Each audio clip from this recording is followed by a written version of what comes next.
Alright, let's do this. Apparently I need to scoot this over just a touch. Alright. Good morning, folks. My name's Phil Gallagher. I run ThrabenU, a site for legacy death and taxes. And that's what we're going to be playing today.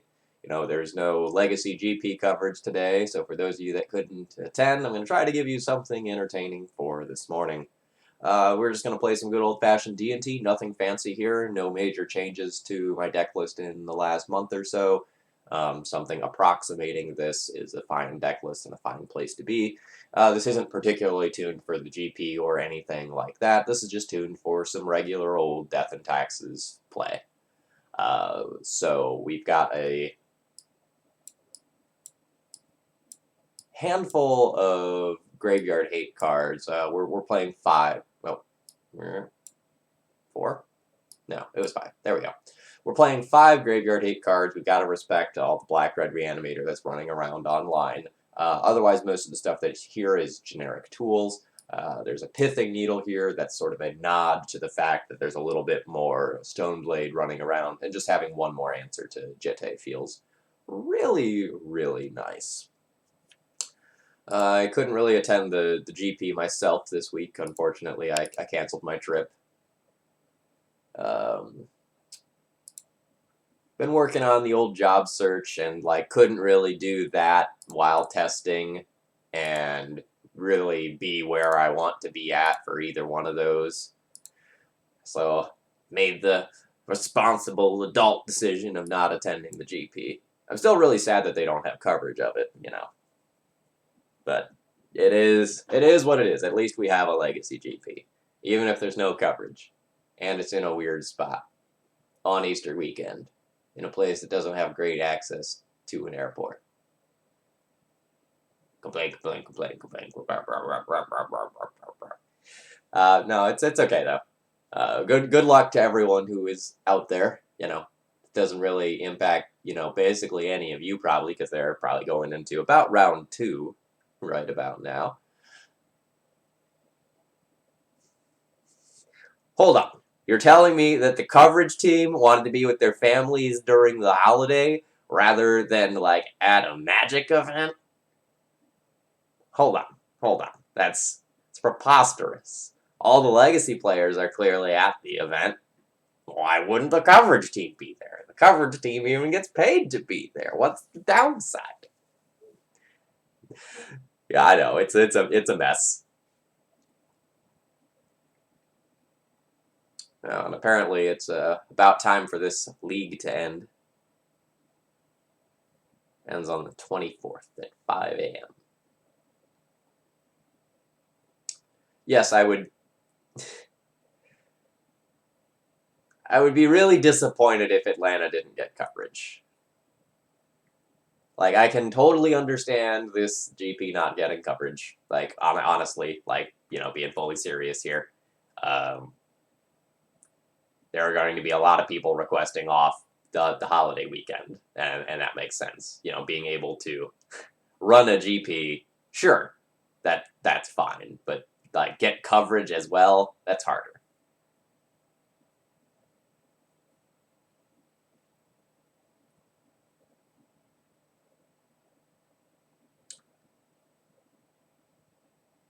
I mean, logistics of things aside, I'm pretty happy that we have a bunch of new toys that we can potentially play around with in Legacy.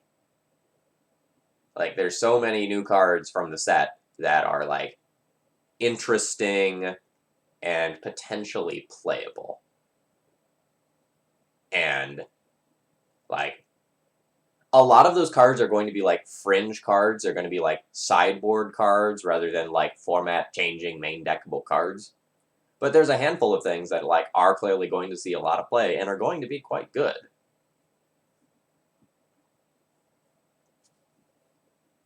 Yeah, Lord Darkview, that's kind of where I'm at.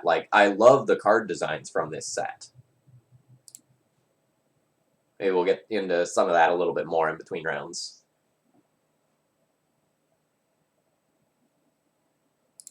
Playing against Shalomas, who is probably playing Reanimator. How recent is that finish? One from January, one from February, one from a few months before that.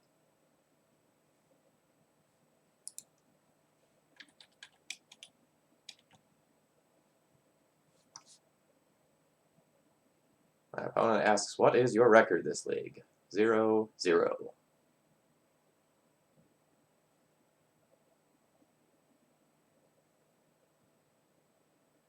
Assuming that we're playing against Reanimator, this hand is not good enough. I'm going to go ahead and mulligan and try to find something that has, like, a Thalia. Or a Caracas, maybe. Yikes.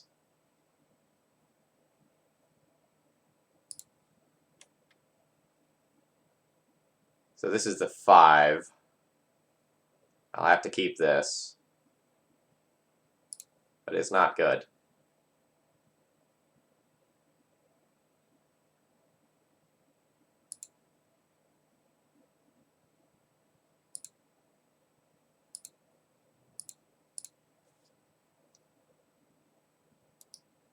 Well, I guess I didn't, like, have to keep it. I guess I could have gone further, just looking specifically for Thalia.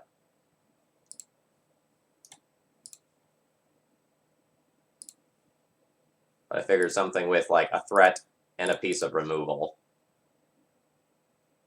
plus Vial, is at least a starting point towards, like, a guaranteed playable hand.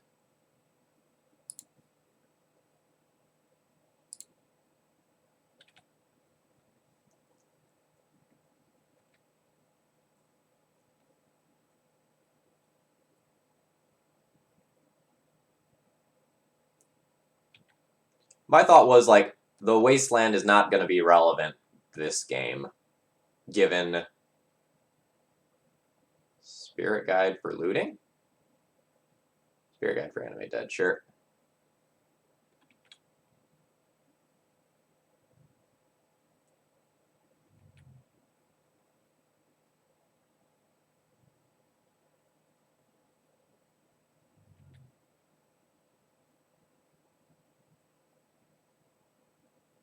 So even if I would have mulliganed to Thalia, my opponent would have just gone, like, land plus the Spirit Guide and Animate Dead at the Grizzlebrand anyway. This one was not in the cards.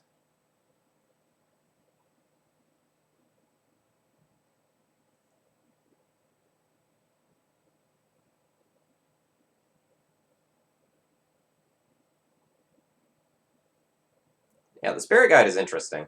That might be some tech being tried out for, like, London Mulligan purposes. I'm not sure exactly.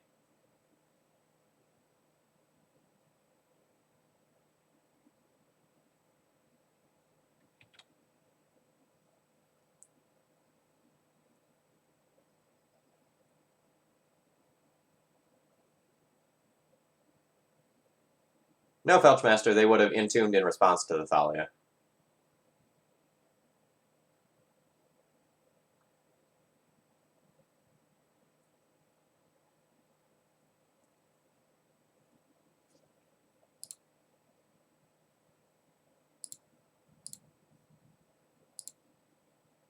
Alright, Jailer's cool.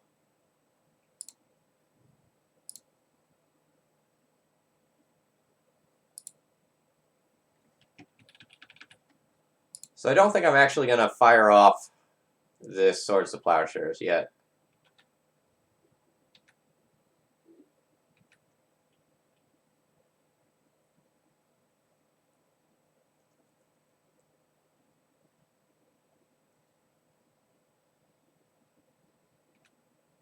Here we go.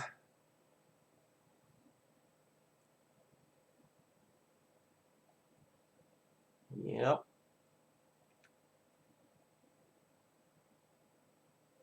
So I'm actually going to nug this Tidespout Tyrant with the Swords to Plowshares rather than the Grizzlebrand, I think.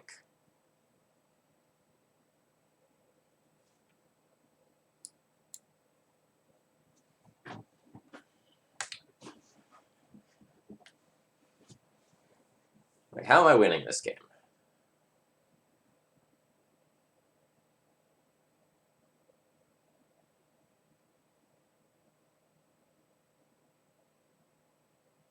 The Tidespout Tyrant is a problem, because, like, if it bounces any more of my lands, I can't jailer the next threat.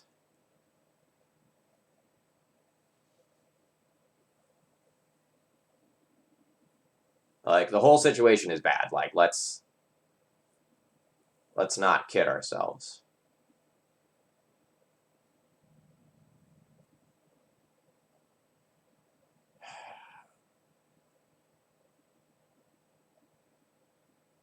Maybe I have to, like, hope I strand them on cards.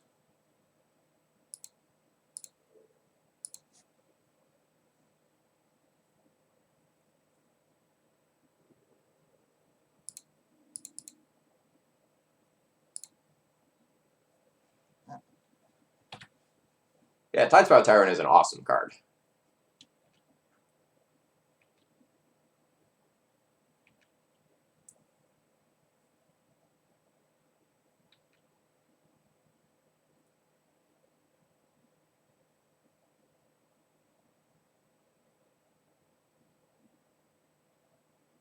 So got this, like, Palace Jailer problem. Alright, now with 3 creatures in play on the other side of the battlefield, I'm just, like, not getting there.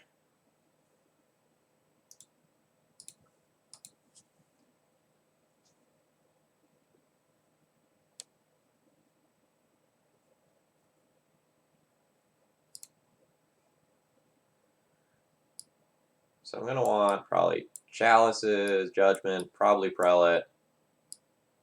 Definitely these. Definitely those, and probably the Path. The Path might end up being a little bit questionable, as is Prelate, just because it's slow. So the first thing I usually do is cut my Stoneforge Mystic package. I'm not overly fond of that in this matchup. I just don't think you have the time to be tapping out and, like, using all of your mana for this stuff. Like, just putting Hate Bears and other things that disrupt your opponent in play is more important. Then after that, a lot of times I end up, like, cutting or trimming bombs and maybe trimming some Flicker Wisps as well.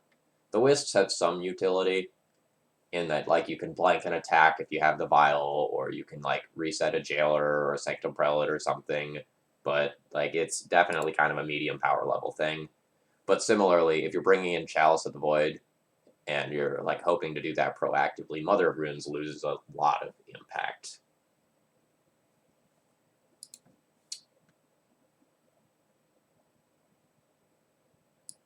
So let's trim a Wisp and leave 1 Mom in the deck. I don't really love Needle on Grizzlebrand. Like, if you lead turn 1 Needle on Grizzlebrand, they go Entomb for some other annoying creature, and you haven't actually gotten anywhere. So I'm not a huge fan of that plan. The other thing you can do in this matchup is trim 1 land, just in order to, like, keep 1 other body in the deck, and that's totally reasonable as well.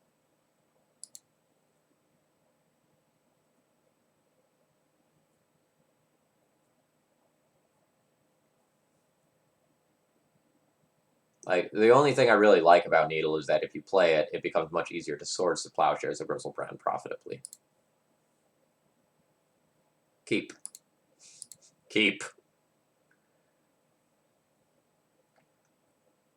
This is about as good of a hand as I could have possibly hoped for. And no Chancellor from our opponent is fantastic.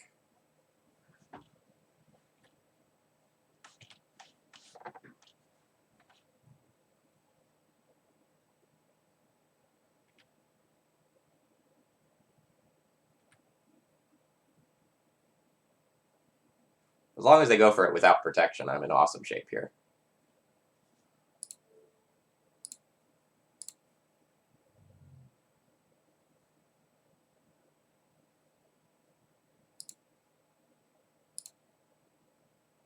Ooh, they have a Massacre in hand. Alright, how have they boarded? So there's an Archetype of Endurance, a Massacre Worm, that's good to know about. 2 Massacres in the deck, and a Tidespout Tyrant. I should probably clip this, just for future reference.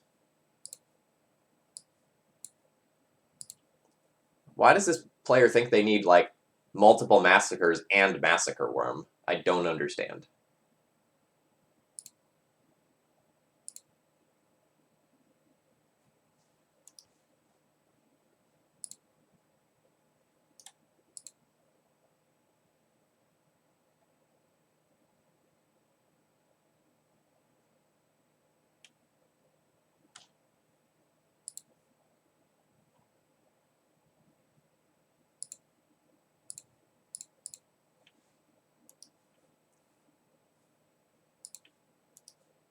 Yeah, the Aleshnorn as well, to boot.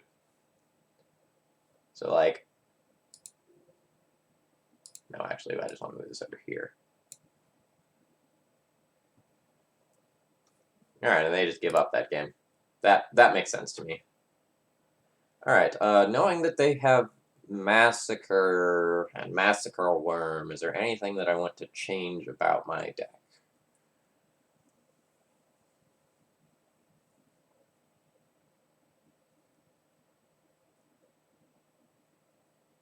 Probably not.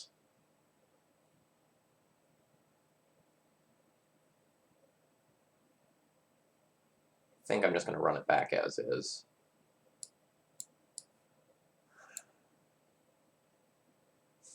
Was it a good hand versus Reanimator? They are playing Tribal Reanimator, or Tribal Massacre, that's true. So, like, yeah, they'll probably jam that in there.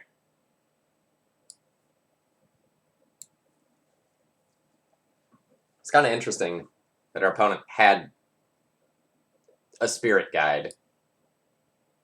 Like, were there multiple Spirit Guides in their deck, or was there just one? Because, like, they have one in post-sideboard games. Okay. Is this hand good enough? I have Caracas to bounce a Grizzlebrand. I have Path to Exile for a different creature. I have a Chalice of the Void, which is slow but not bad. If opponent produces a turn 1 Grizzlebrand, I bounce it. They produce a second creature, I Path to Exile it. I think this is fine, even though it doesn't have a dedicated hate card.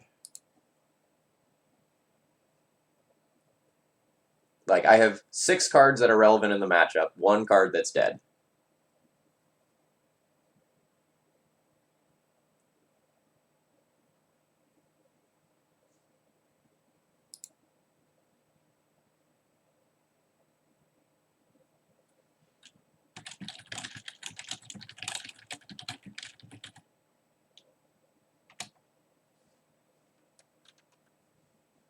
My opponent's dead for prizes, so they were offering to concede to me for a treasure chest, but, I'm not about that life.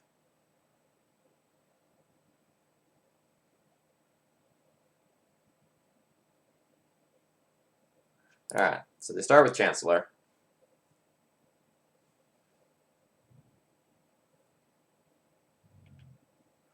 If they can just go for it on turn 1 with Chancellor back up, not much I can do about that.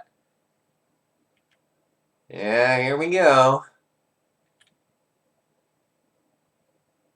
They're producing a Grizzlebrand on turn 1.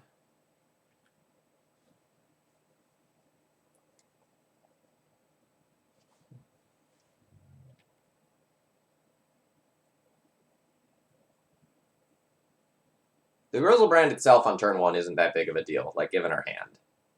So, like, we get to bounce this and put our opponent to 1. Or, like, our opponent's at 3.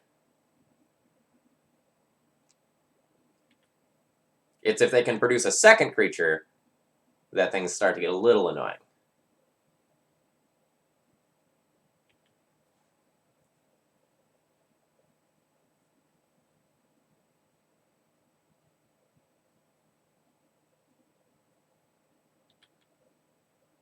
Alright. Turn 1 Grizzlebrand and Archetype of Endurance with no ability to interact because of Chancellor.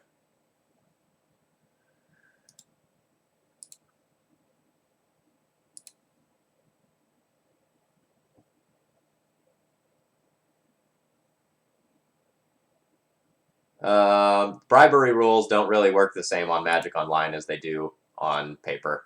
So, like, it's not really true. Unfortunately.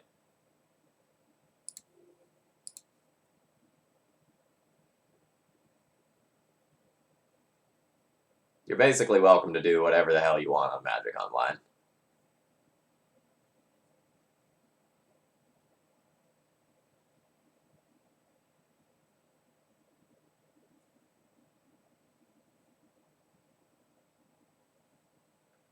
Kind of is what it is. Oh, so I just want to flip over to an art screen for a second. I had my friend Gail go and whip this up. She does my various like emotes and such, and I thought this was super adorable. Super pleased with how this turned out. Wizard Man, thank you for following. I hope you're enjoying the stream so far. We're getting crushed by Black Red Reanimator, but that's not new. Yeah, Strifo, like, your deck is a absolute disaster for me. Like, it's so rough, but you know that, and I know that, and chat, they probably suspect that.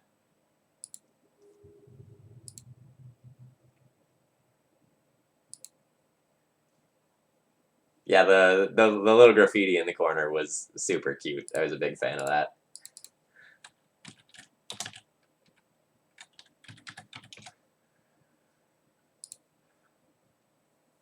Our hand is not necessarily exciting in some matchups, but we have a lot of flexibility. Like, the ability to go Mom into either Stoneforge or Thalia, whichever is appropriate for the matchup, is pretty strong. You know, we're going to need more mana later on, but this is a solid start.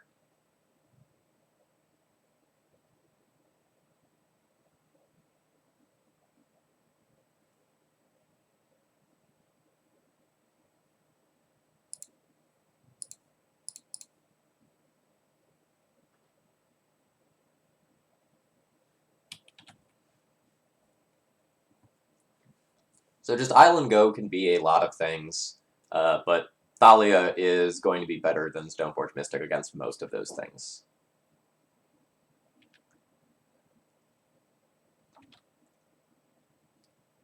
And no attacks with Mother of Runes yet. We don't know if our opponent is playing a deck that has removal or not. Like, if they're Miracles and I attack in with a Mom, it's a disaster.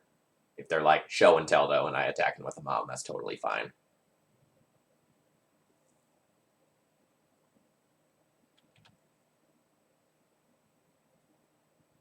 Team South Africa? Alright, Julian. Whatever you say.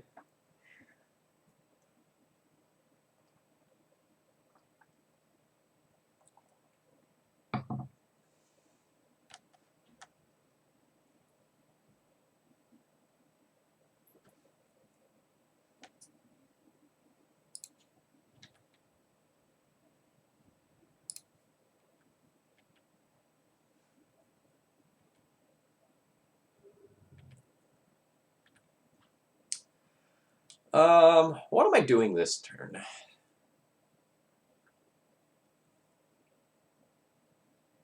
I think I'm getting a Sword of Fire and Ice.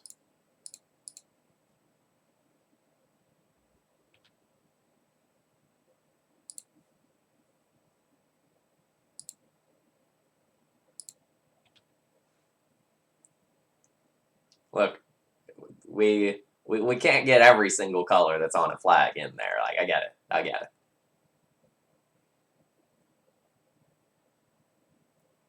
So Lord Darky, like, going back to the opening hand for a minute, I don't think that opening hand is a mulligan in any stretch of the imagination, right? Like, we have the ability to go, like, Mom into two different good cards. Like, that's good enough.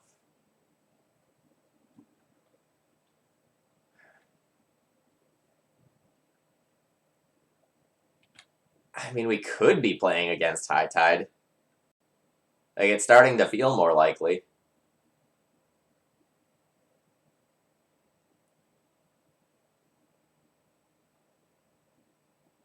If it is High Tide, there's not, like, a damn thing I can do about it. Like, I've got my best card in the matchup in play already.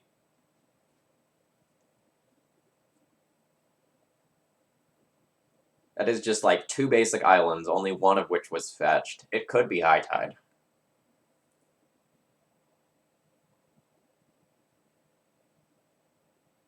But I really don't want to, like, turn the mom sideways and risk that blowout potential yet.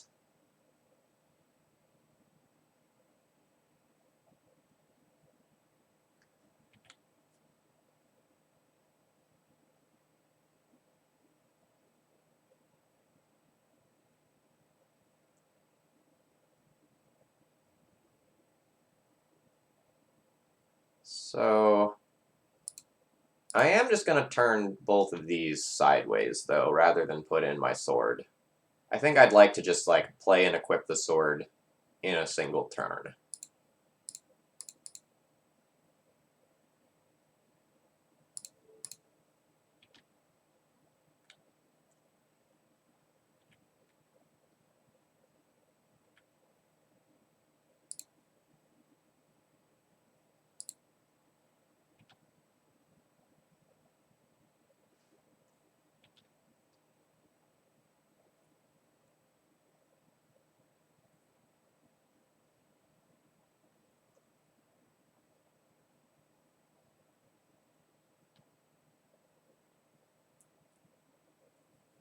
So I really hope my opponent shows us a couple more cards.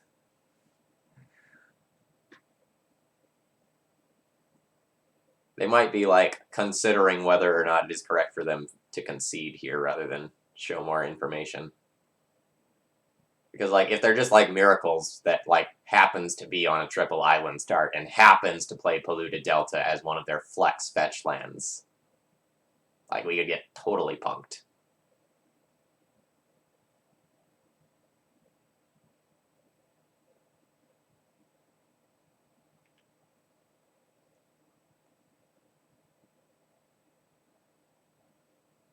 I don't really think Miracles can keep a hand that doesn't interact with a board meaningfully in any way in a couple of turns, though. Yeah, there's a Flooded Strand.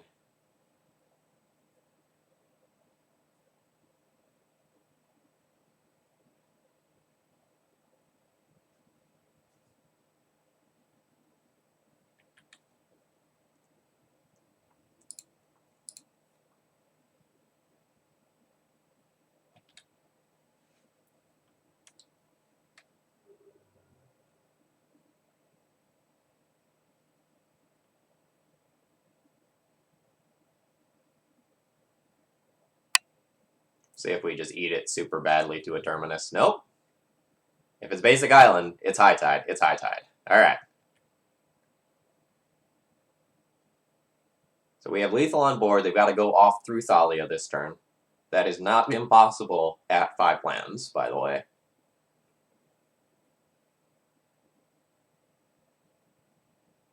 Alright. There's also the possibility that they are playing Miracles, and this fetch was entirely to fuck with me because they were dead. But I'm going to board for High Tide. So that means Chalice is good. Prelate's good.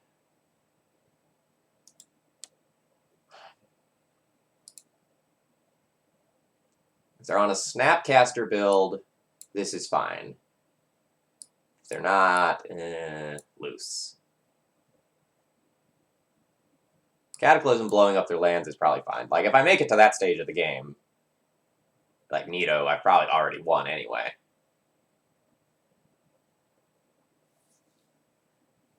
So, I have not played against Candelabra in a long time when I've been playing against High Tide. Like, everyone's been playing without it. I don't know if that's a trend or not, but, like, so there's this pile of, like, loose cards that I can board in. This is that pile. Like, these are things that we can consider after I've trimmed the stuff out of the deck that just, like, absolutely sucks. So, like, the swords are very bad. Jite's very bad. Palace Jailer is very slow card draw. So, like, that would be the starting point. Like, if my opponent is not playing Candles, then Revoker sucks. If they are playing Candles, Revoker's fine. Serra Avengers are pretty medium. And, like, I wouldn't hate trimming a Stoneforge Mystic either. So, like, the real question is, like, is any of this stuff actually worth it more than any of the main deck cards? And, like, this is going to be worse than a Revoker. Rest in Peace is kind of loose. The Grafdigger's Cage is kind of loose.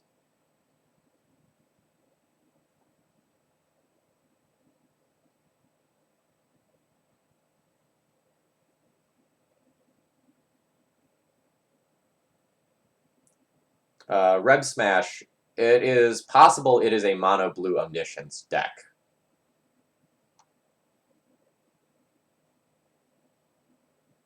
But I would feel more comfortable making that conclusion if I saw, like, a Preordain or, like, something that was more indicative of that deck.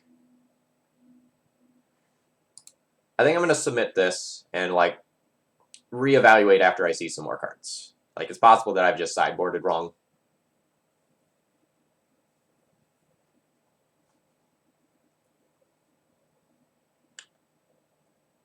I'm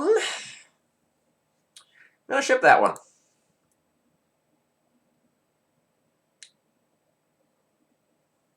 Well,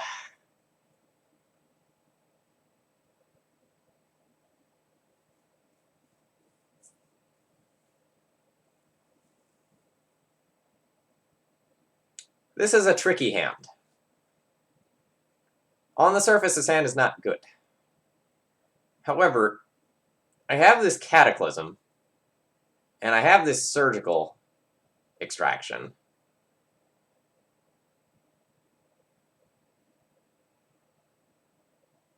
Surgicaling High Tide is very powerful.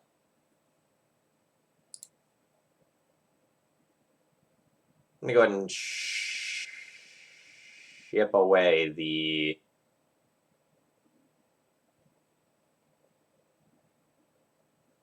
Avenger. I think Avenger and Flicker Wisp are going to be of similar power levels here.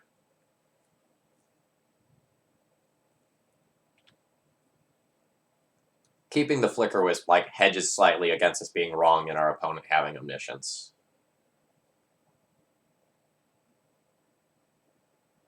Alright, so I'm going to play this Revoker on turn 1.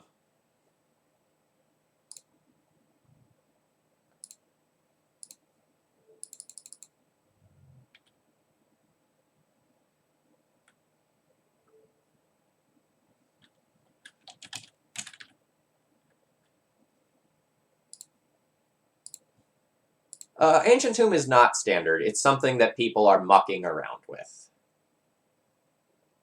It's an acceptable flex slot in your deck. I don't know that it's good. I don't know that it's bad. Like, I've had some awesome experiences with it. I've had some mediocre experiences with it.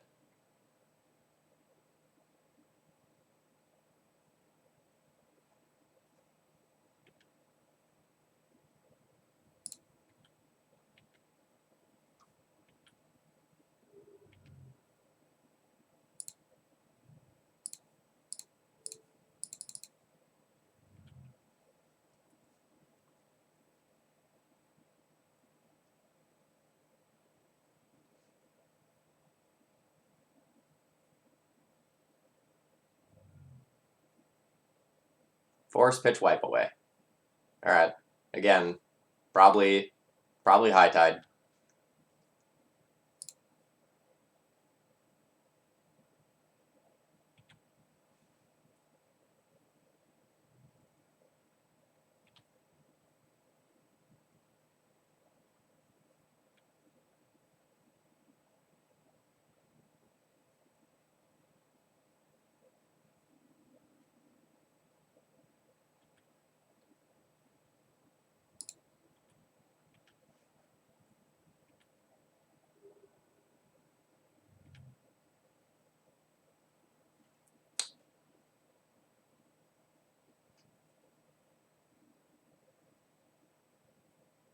Yeah, I'm not going to Cataclysm this turn. The safest thing I can probably do is just, like, port and pass. And then next turn, have, like, Cataclysm, keep my port, and then play Caracas.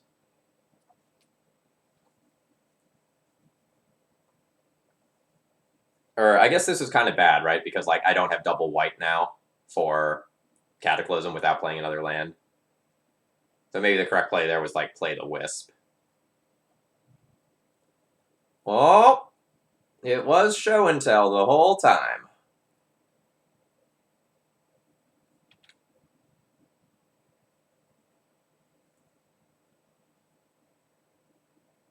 Our opponent's hands have been like garbage in that case.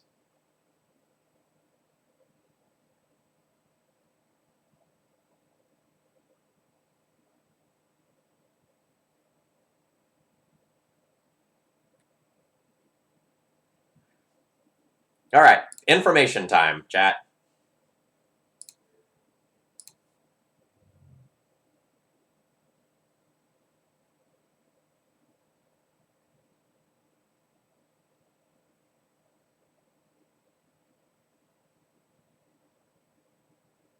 Oh shit! Yeah, they had the force of will. Ha ha ha ha ha. All right, so we take a force. We take a force. We take these. So our opponent can now intuition for some garbage.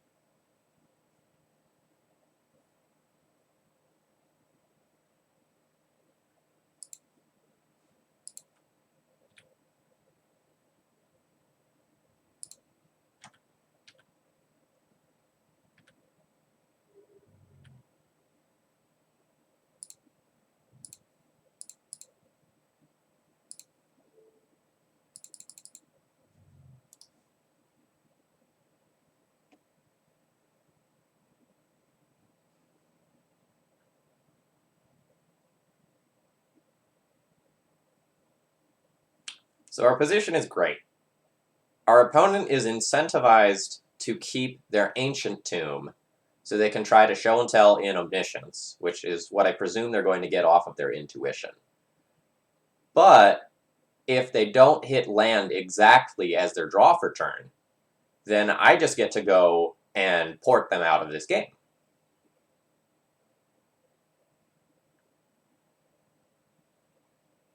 So this was a really interesting turn, because if I hadn't have cast the... So I keep this, I keep this. If I didn't cast the Cataclysm, I would have held up my Surgical and I would have snagged Omnisciences when they cast the Intuition. But then it would have gotten forced. So all in all, real neat turn. So our opponent has Echoing Truth. Oh man, they top deck that land. That's a little frustrating.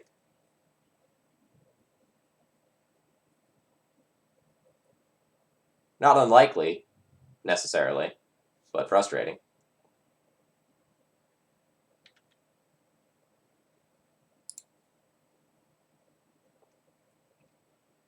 So the last card is just an Echoing Truth.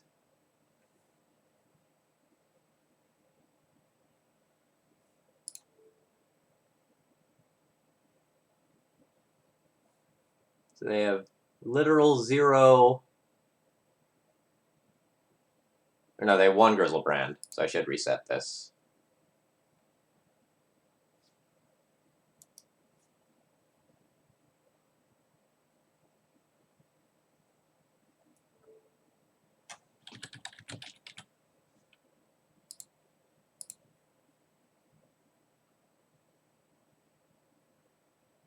Alright, well, the,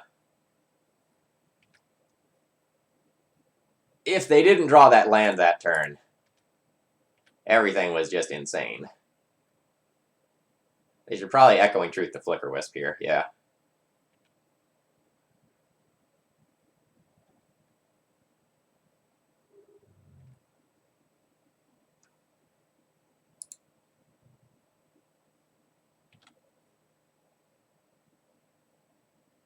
So I have no reason to port them given Omniscience.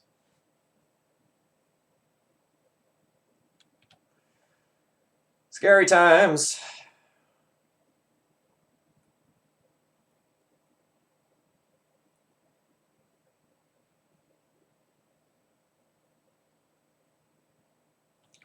Cunning Wish is bad.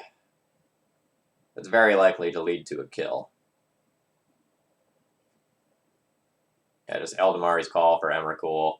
I can bounce it once, then they cast it again and hit me for 15. Alright, so it was Mono Blue Omniscience. I don't, super understand why my opponent kept their hands in both games. They just did not have the ability to do anything. Alright, so keeping in mind that it's Omniscience, and Omniscience with Mission Briefing, and Intuition, how do I want to change things? So there's 3 Mission Briefings, 2 Intuitions.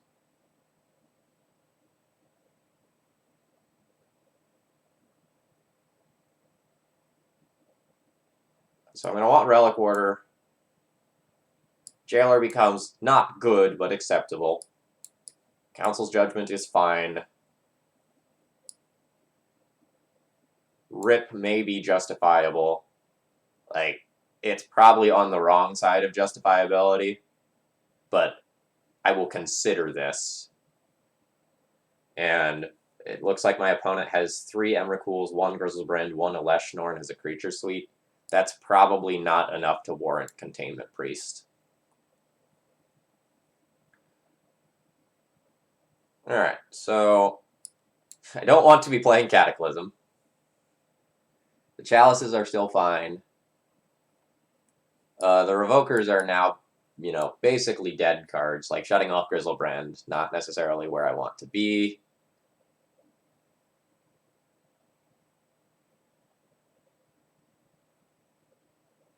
My opponent's bounce spell was Wipe Away. So Moms are 1/1 things with no text in this matchup. No, they don't have Petal. Avenger's medium, but will probably stay in the deck.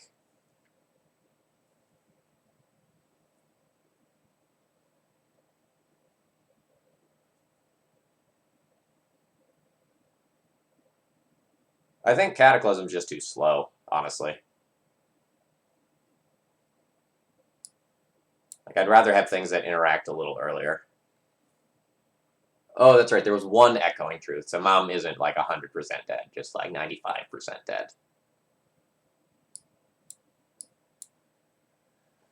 You think Cataclysm's better than a Mom? I could buy that argument. Mom's really bad. Especially given that we're boarding in our own Chalices.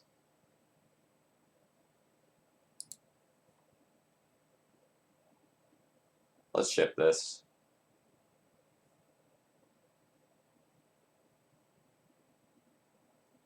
Yeah, I'm also in agreement.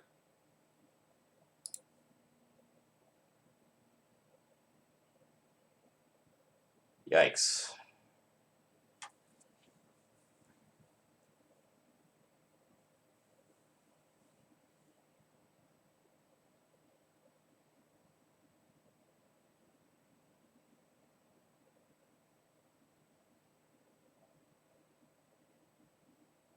I think I ship this hand.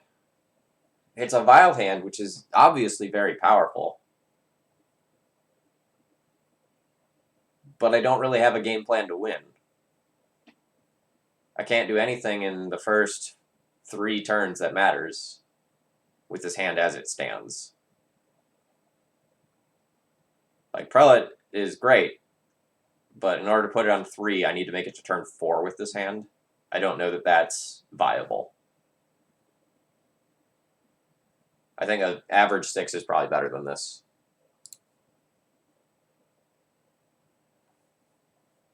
That is a significantly below average 6. Ah!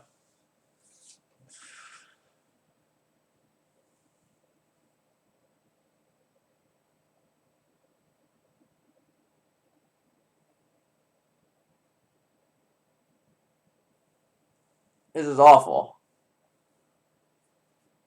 I mean, I still keep this, but I'm so displeased.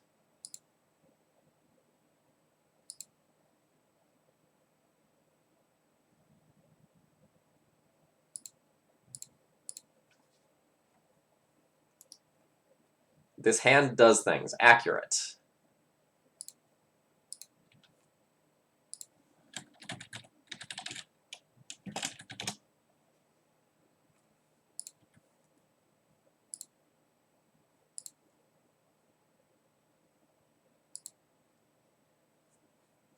Rip stops mission briefing. It's not good.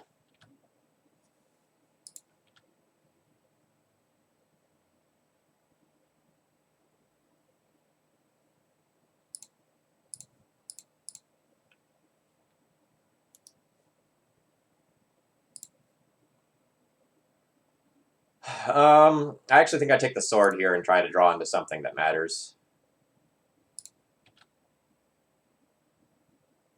It also stops surgical. Yes, we have the combo. We have assembled the greatest combo that Death and Taxes players have access to.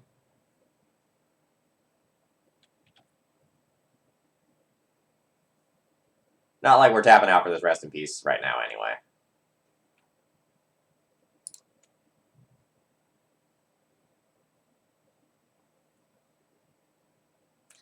Am I porting? Am I porting and attacking for 2?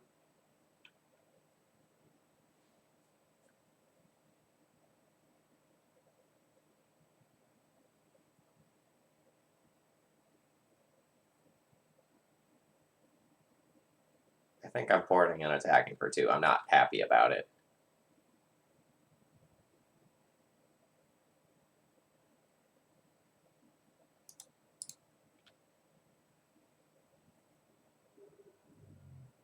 Yeah, Luno, like, the rip is not good.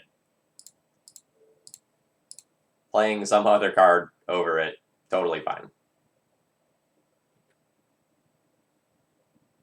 Well, Darkview, I think I've got to hope to draw another land so that I can port and then put in the sword. And then equip the sword and continue attacking.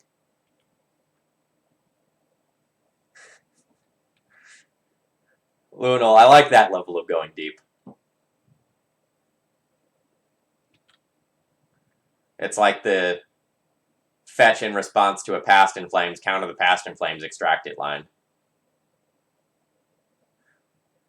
Yikes.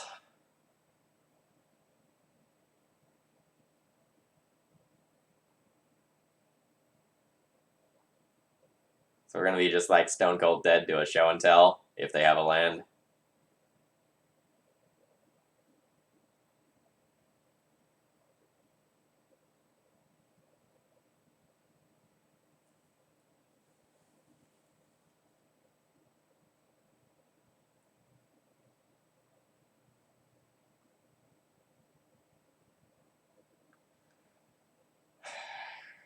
Stay the course. Stay the course.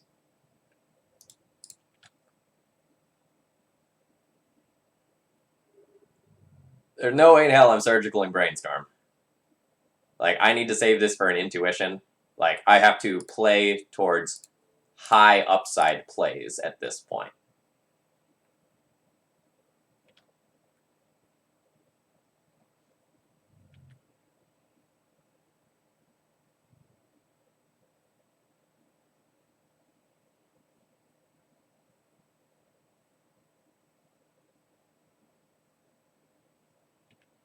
I will cheat in this sword.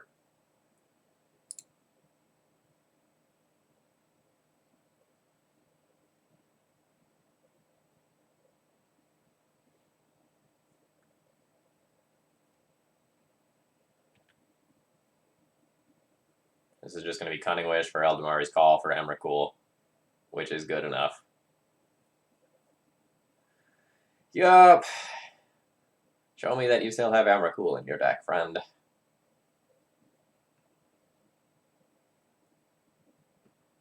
Alright. Womp womp. But Phil, you can bounce the Emrakul and make him cast it again and waste 10 seconds of his clock. Sure can. Sure can. Well, this is not starting off strong.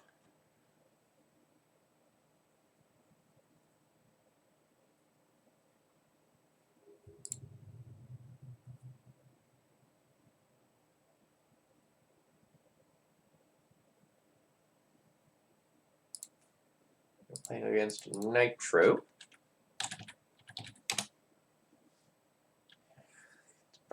Opponent has played Food Chain and Sneak and Show in the past, but those results are quite old.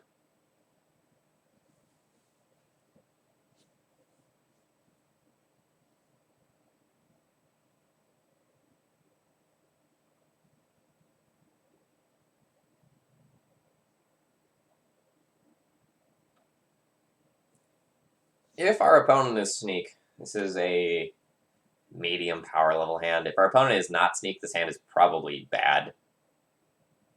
I would be fine with chipping this back and trying to find something that's more reasonable. This hand is great.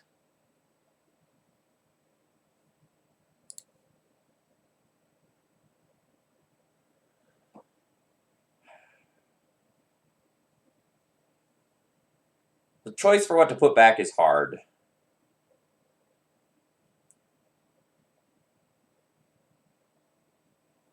I'm going to put back my basic.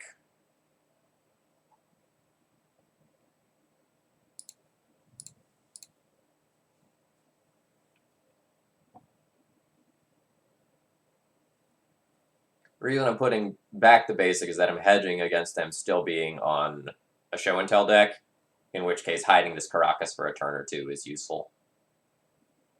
And if they're on a deck with non-basics, then I really want this Wasteland after a Vile start.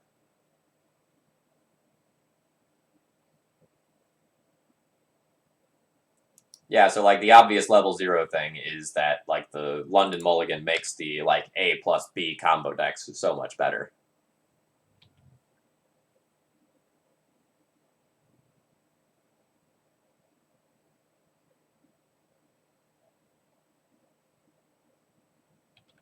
Please don't be elves.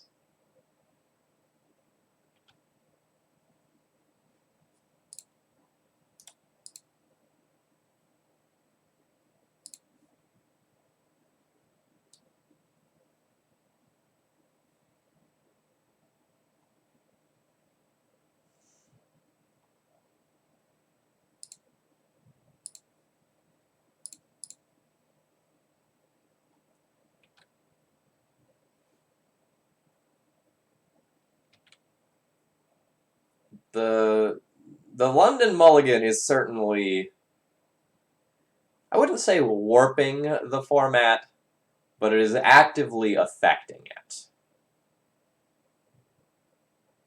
Womp womp. So we're playing against Maverick.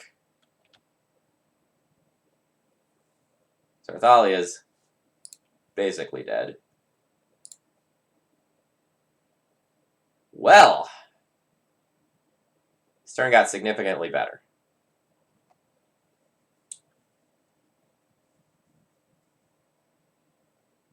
How deep am I willing to go here? I can Wasteland Dryad Arbor, Swords to Plowshares Caracas, and Revoke Knight, and just try to gimp their mana.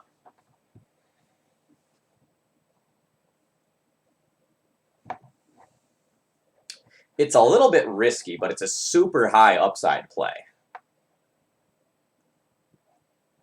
It falls apart if they could go like White Source, Swords to Plowshares, Revoker. Then I'm going to be left with a big knight that I can't like super deal with.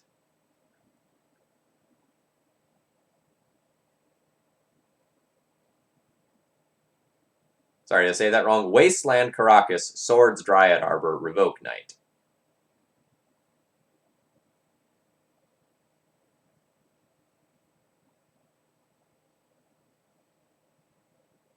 Neely D suspects they're on Maverick, and I'm going to defer to his judgment here.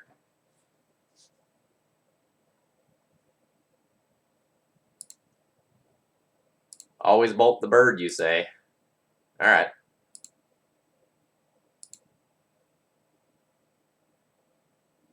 We're going to make the knight bigger by 1. That's okay.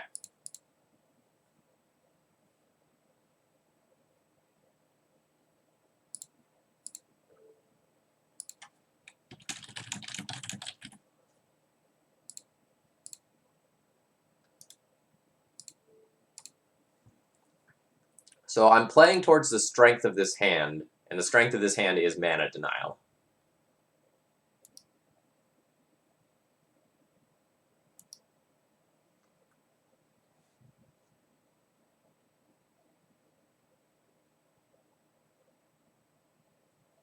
Well, them getting a Jitte is scary when they have the, like, obviously bigger creature. Oh, they're giving me the opportunity to trade here. That is interesting. I did not expect this opportunity to arise.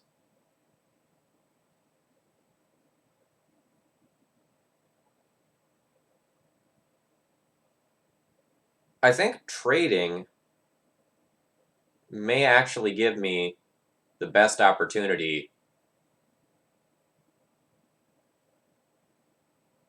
to, like, beat this Jitte. Like, I know I have, like, Stone Cold nothing right now.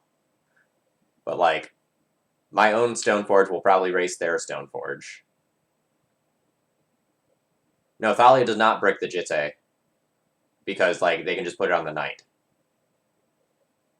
Like, the whole Thalia Caracas trick is, like, susceptible to, like, Wasteland or Swords or any other piece of removal. So, like, I don't think I want to play towards that.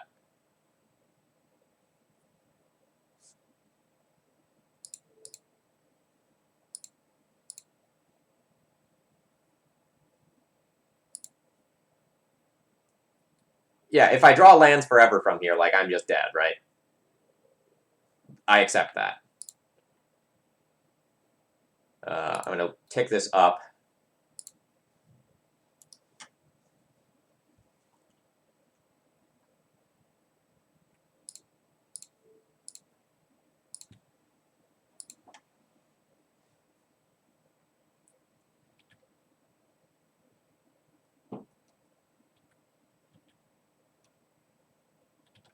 So, like, we can draw a Source of Plowshares, a Flicker Wisp, a creature with First Strike,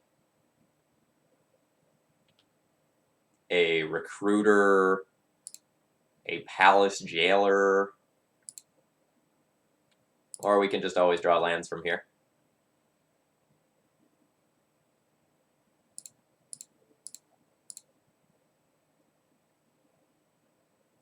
Should have done that with the Plains open. Now I'm telegraphing that I don't have Swords to Plowshares. But they don't have more mana. I think that attack is very questionable given the active Vial.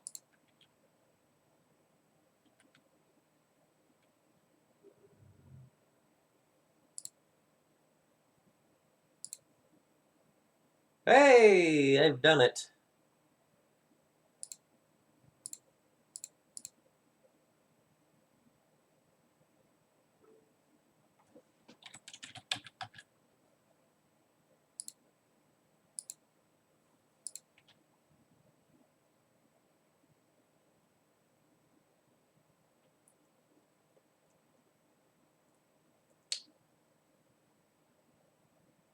So I'm going to do something that looks weird. If my opponent has Swords of Plowshares and I port the Savannah and they Swords of Plowshares this, they get just a equip. So I'm actually going to port the Forest, even though this, like, looks like a worse play.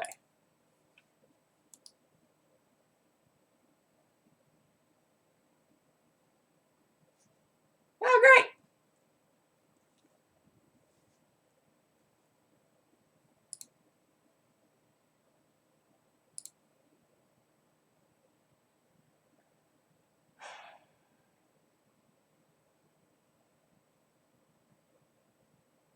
Yikes. So if I double port them and they draw land, they go land, equip Jitte to Stoneforge, attack in, and I'm screwed. If I don't equip this, or if I put in the Mom, then they go equip Sword of Light and Shadow to Birds of Paradise, and then they can put... Oh wait, no, I have the Jitte revoked. What am I talking about?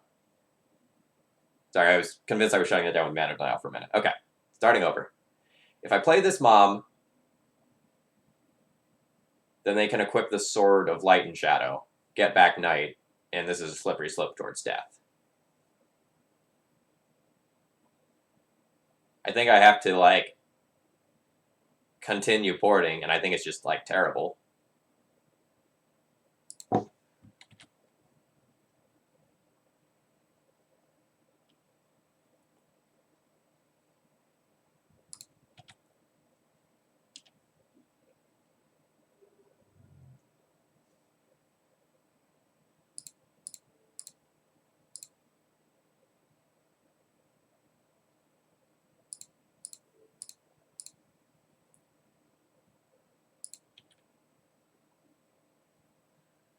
Double port doesn't seem good. Double port seems like I'm doing this thing because I have to. Like, we're on the wrong end of this equation right now.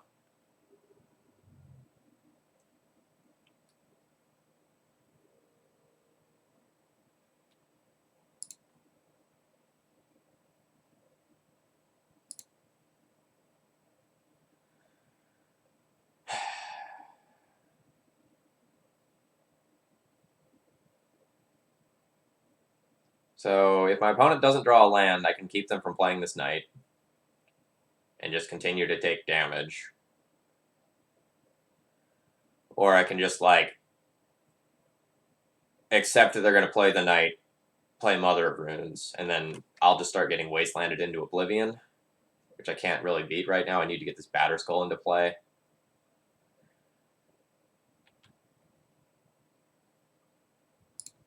I think I need to hedge towards him not drawing land.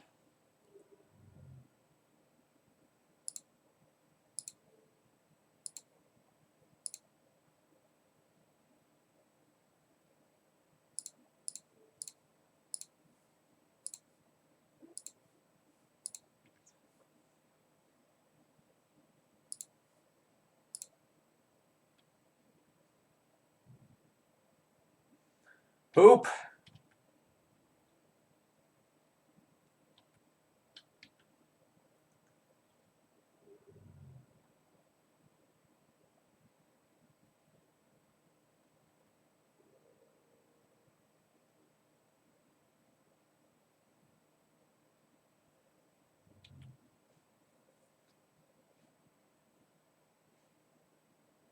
Yeah, I mean, to be fair, though, Maverick is a relatively land-heavy deck, so, like, the odds of them drawing a land, it's relatively high.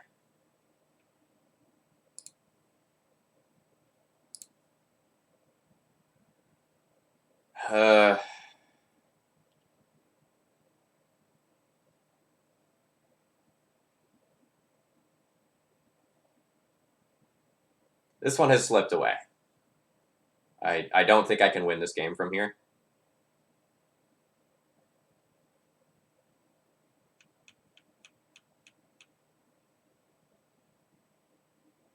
If I had another white source, there's a chance, because I can, like, deploy Mom and Stoneforge in the same turn. But the issue is that, like, the Batterskull Germ's black, and the Sword of Light and Shadow that's in the main deck here is just hosing me. And I can't really chump block with this.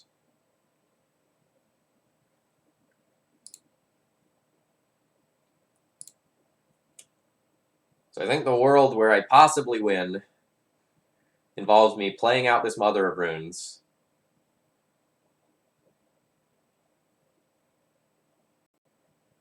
So that my opponent can't move the sword here, and I can, like, block with this, give it pro white or green. And then drawing back to back to back to back to back to back to back miracles off the top of my library.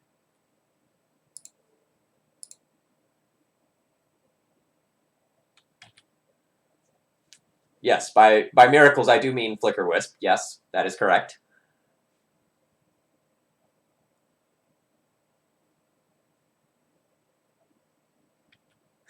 Oh, great.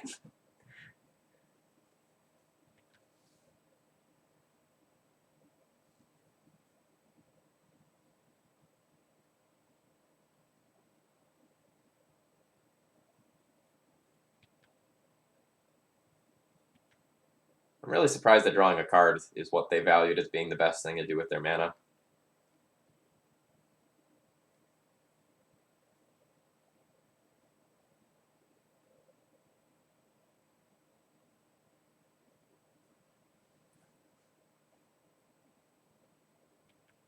Oh god, do they have Gaia's Cradle? Please no. Please no. Fuck.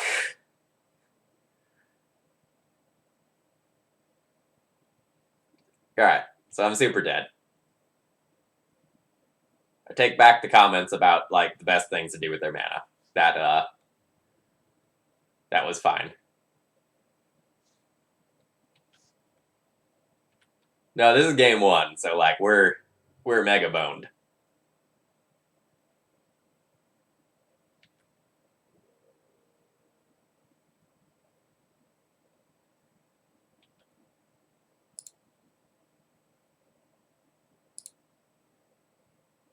So I can play a Batterskull.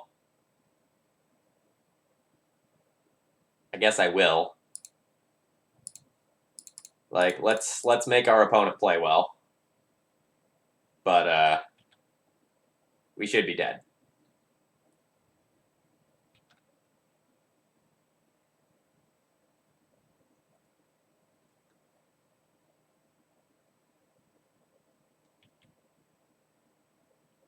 The real question is, like, how soon are we dead? Now?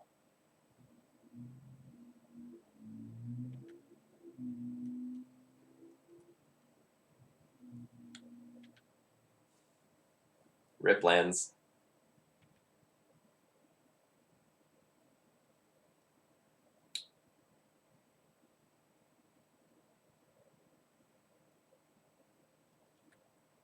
So the reason why I haven't whacked the concede button yet is I want to see what my opponent does in this position.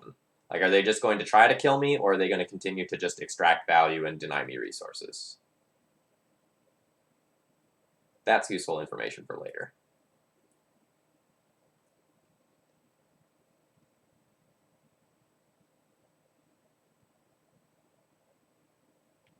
Just tracker, or is it all of these? Because, like, everything that's here is just disastrous for me.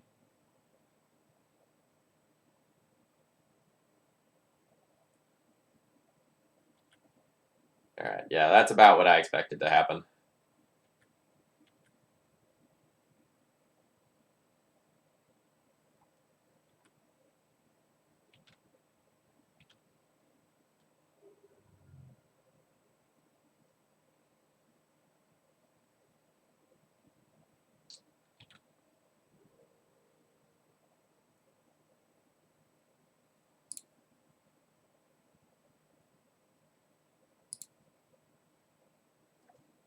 Okay. Okay. It's not bad.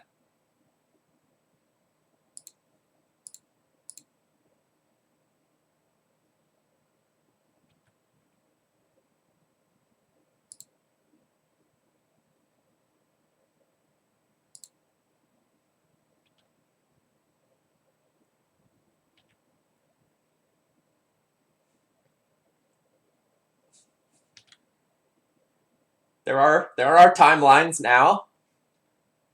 If our opponent just, like, continues to attack only with the bird, I can get a little bit of value this turn, and then hope to not just die to a alpha strike further down the line.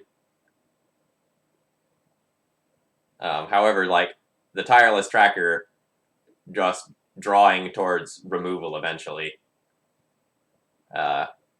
means that I'm very dead as soon as my opponent draws a removal spell. Oh, it can get worse from here. Like, there's plenty of mana on the other side of the battlefield.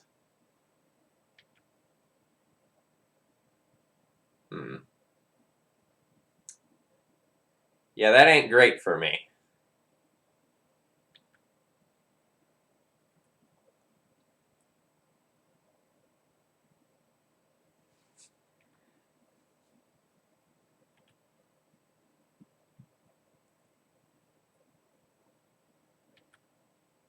I'm gonna live through this turn.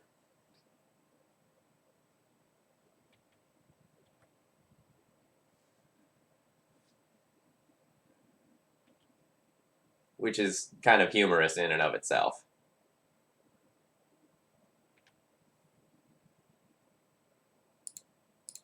Yeah, I know, they've got the 4-color protection. We gotta stop that. Let me get this little wispy boy in here. He wants to say hello.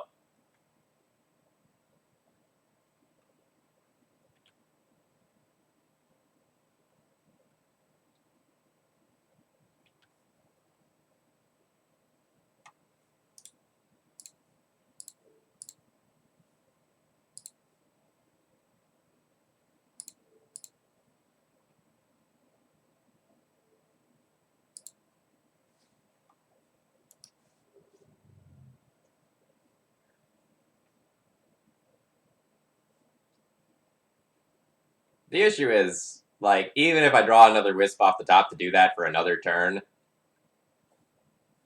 like, I'm probably just dead to an alpha next turn. So, like, assuming I do the same thing... I'm not even going to think about it. We'll let my opponent figure that out. Okay. So I can play and equip a sword. What does that do?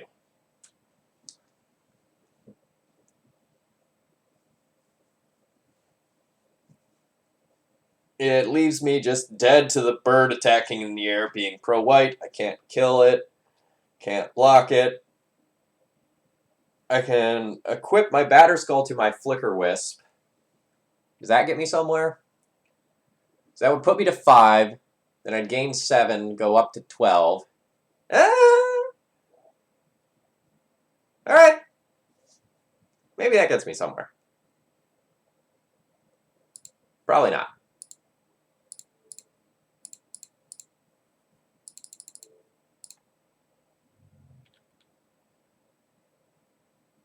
Oscar Pod, that is correct. Press F to pay respects.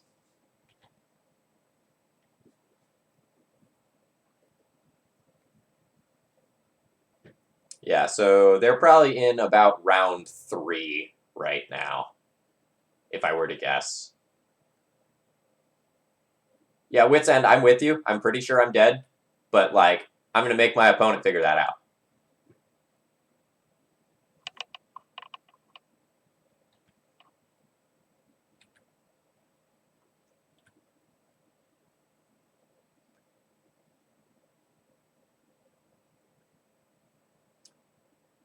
So, like, there's 16 coming in from the big guys.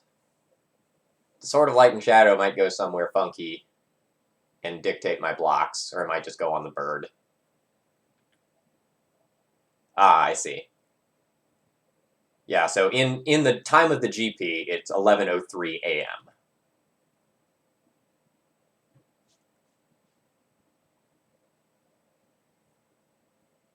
So they're just getting going. Like, the people who have a bunch of buys are probably either not off of them yet or just coming off of them. Like, when I was starting up the stream, some people were starting to post round 1 results.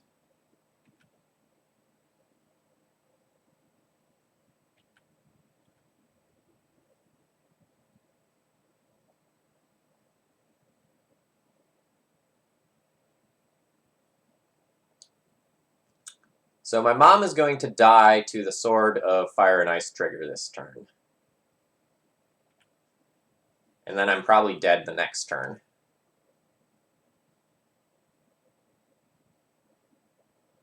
So I need to kill something here, just by blocking in all likelihood.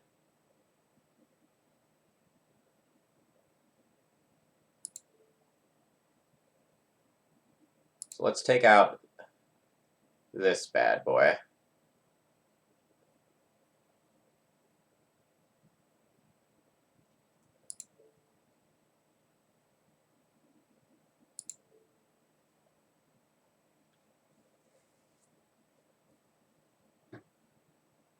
So then I'll protect my Wisp.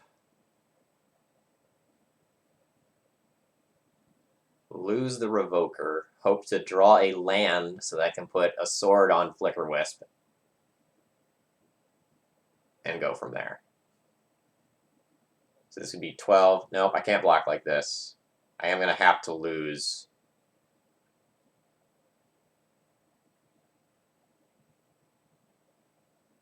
Okay, this sucks. So this has to protect the wisp, so I have any chance. So I do it like this.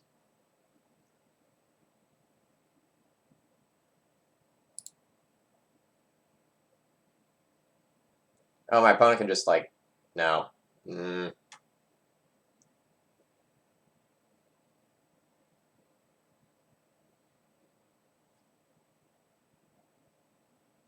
to have to play towards a longer game.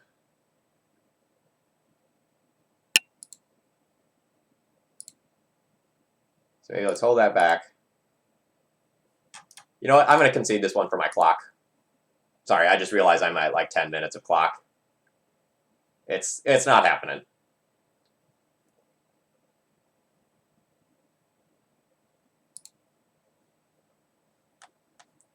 I was wasting too much time just like having fun trying to stay alive, but that game was over. All right, so I want Ballista. I want Council Judgments. I want Relic Warder. We'll consider, but probably not play Rest in Peace. We'll probably play Path. We'll probably play Needle. Containment Priest also falls into like the category of cards that I'll probably consider, but not actually play. I mean, Nikos, I'm with you. Like, that is one talented bird.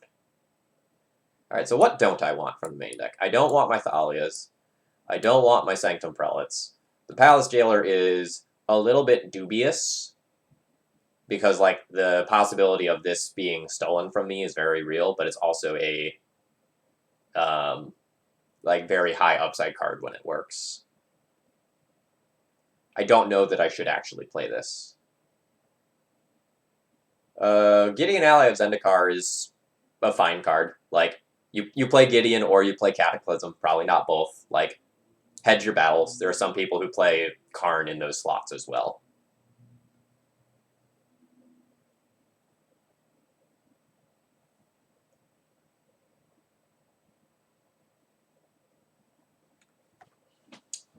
So I have one more slot for this than I usually do because I have this extra Pithing Needle here.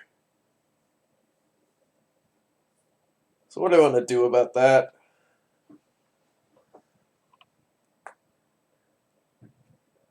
Not sure, actually. I kind of like all of my cards.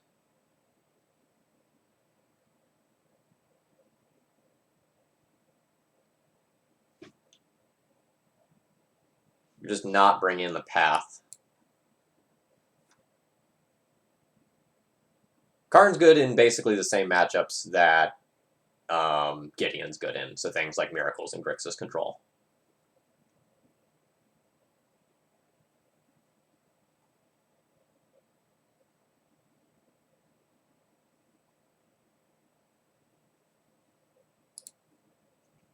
Yeah, so, like, Sanctum Prelate is not an unreasonable card in the post-Sideboard games to put on 2.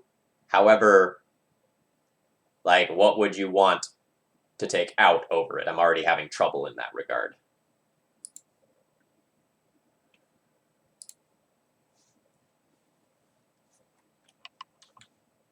So this is a hand where I'm hoping they don't have a Mana Dork. Yes, they showed us Green Sun Zenith off a turn 1 play in game 1. They got Dryad Arbor.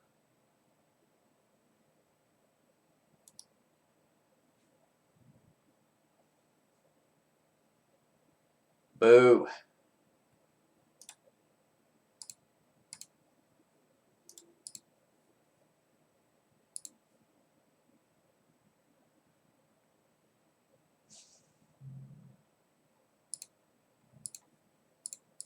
So porting was my initial plan. Now I'm going to shift that. My current plan is aggressive Jitte dot game.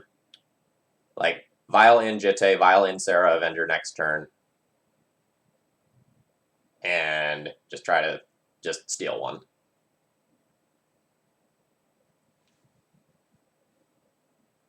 Alright, Green Sun for 2. What do you have for me? A Pride Mage. Slight annoyance, but not the end of the world. We have 2 pieces of equipment here.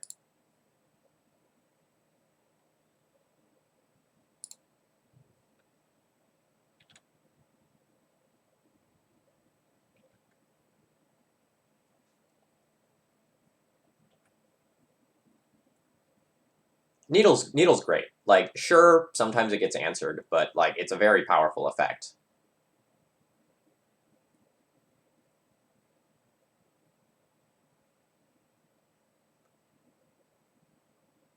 Alright, opponent has their own Stoneforge here. Sure.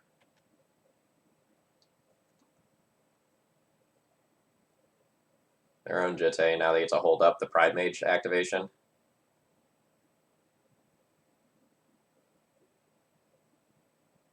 This is an annoyance. It's very bad for me if they have the 4th land.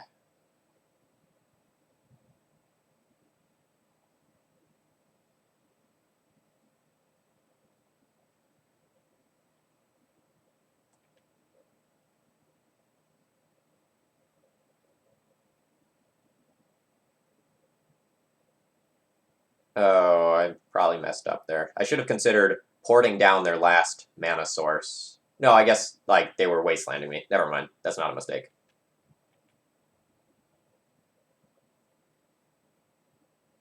Oh, buddy.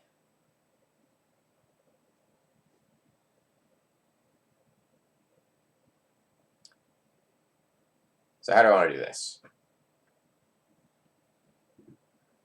I can just Violin the Avenger, block the Pride Mage, trade with it, then end of my turn, put in Jitte, attack with Jitte. I think that's better than, like, put in Batterskull, put in Avenger, and then not being able to, like, get Jitte counters on my turn.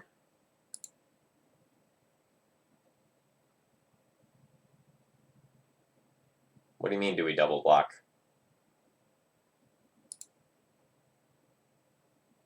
Oh, double Exalted triggers, I see.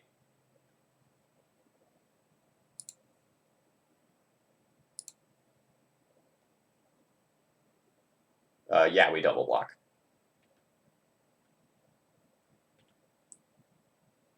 Like, they only get to kill one of them.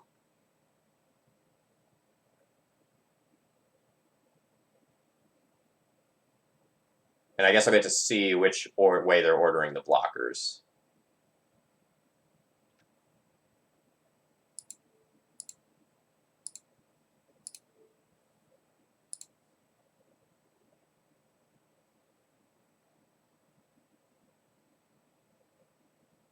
Okay, so they've moved Avenger to the left. That means it's going to take damage first.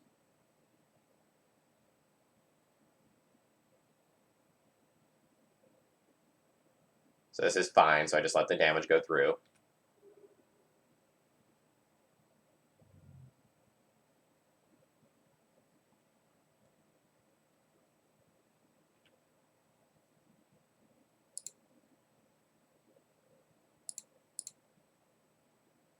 Yeah, they should have ordered it to kill the Stoneforge first to prevent what's about to happen from happening.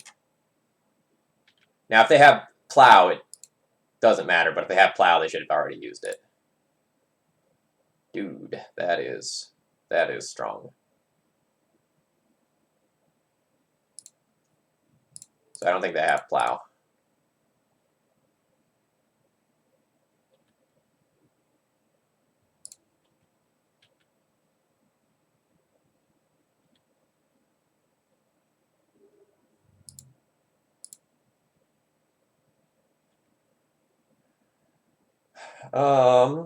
Do I want to use a Jitte counter to kill a Noble Hierarch?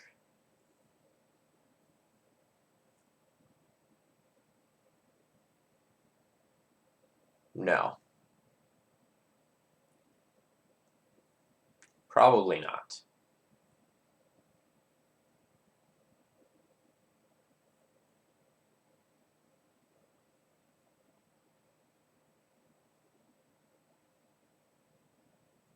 There's a world where if I don't kill the Hierarch, they can green sun for X equals 3 to get rid of my Jitte. But I think I'm fine with just sitting on my jitte counters.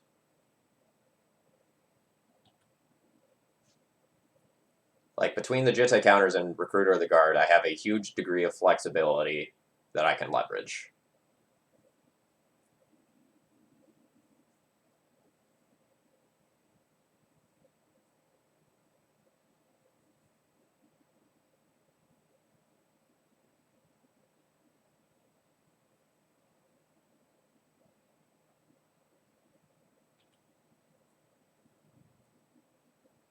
That's fine.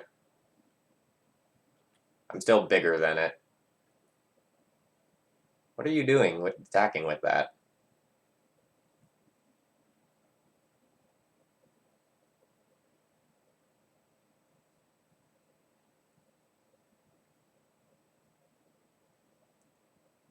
Are you just trying to get me to use jitte counters? Like, I'm totally fine taking that damage. But this could be disastrous for you if I had a decent-sized creature in hand. But, oh well.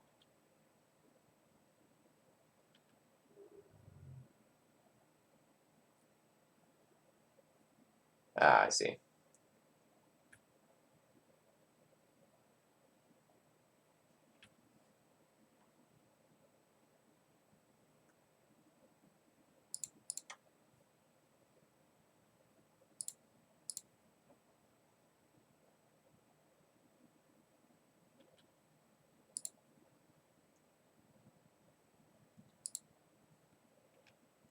Yeah. Very, very easy jailer. Unquestionable.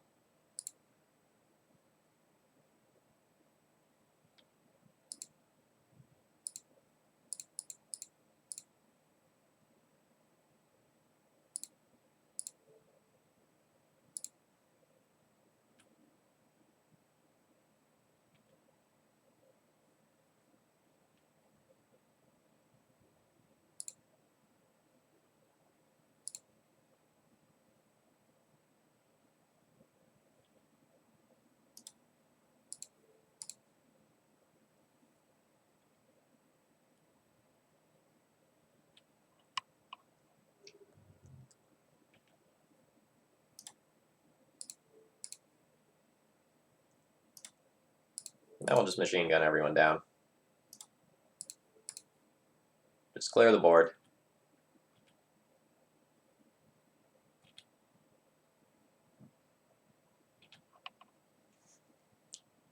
So we've got active jitte, plus the Monarch, and a Vial, and a Batter Skull that can come down and just be bigger than anything but like a Knight.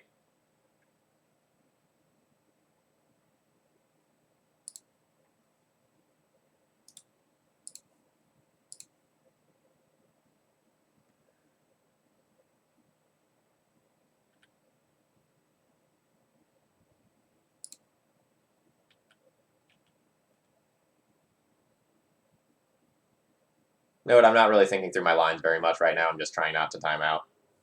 I spent too much time dicking around earlier.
So this one's in the bag. I don't know that I can win another game in 4 minutes.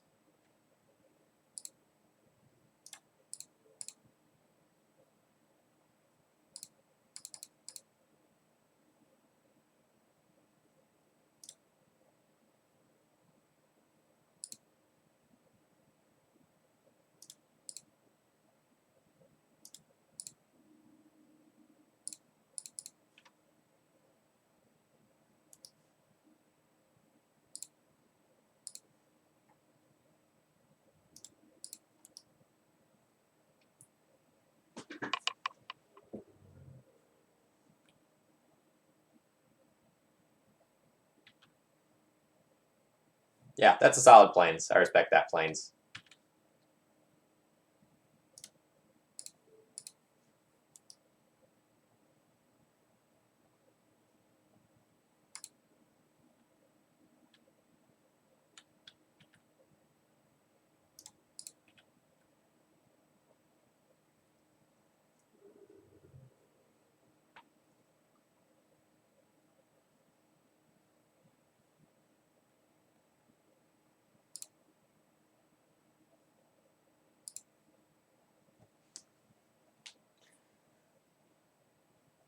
I had too much fun playing around with, like, surviving the board state in game one. Like, in paper, obviously, I would have conceded that game.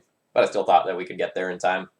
It's probably not actually true, given the way this outlook is going. Well, those were both unplayable. This is a yikes. So I have to put back 2 of these. I guess it's probably...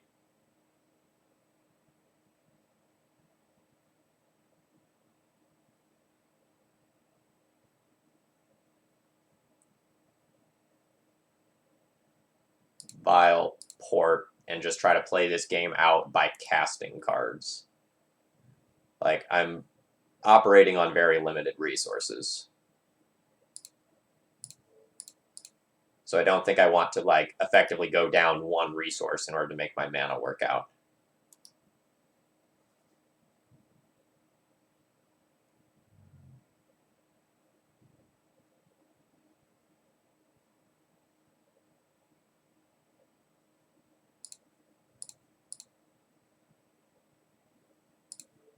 I'm gonna take a super aggressive line of, like, get rid of this hierarch here. I don't think I'm winning this game unless I make my opponent stumble and, like, they don't have land 3 and have, like, a handful of 3-drops.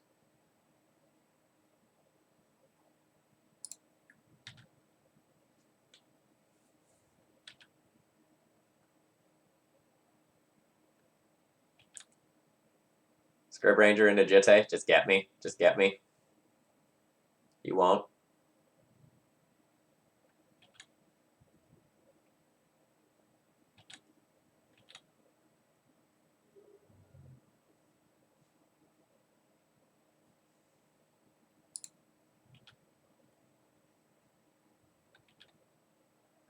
Really wish I could wasteland something. But that's not the world I'm living in. At least opponent's hand is bad. Or at least appears so on the surface. They might just have a bunch of, like, Swords to Plowshares or something that's stranded.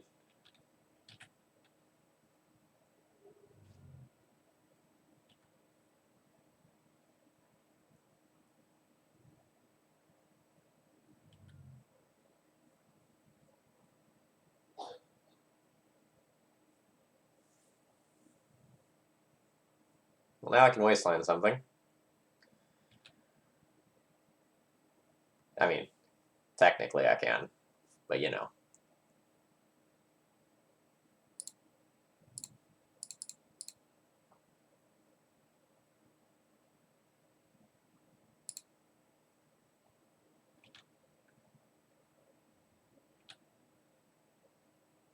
Mom could have done 5 damage by now if I was attacking with it.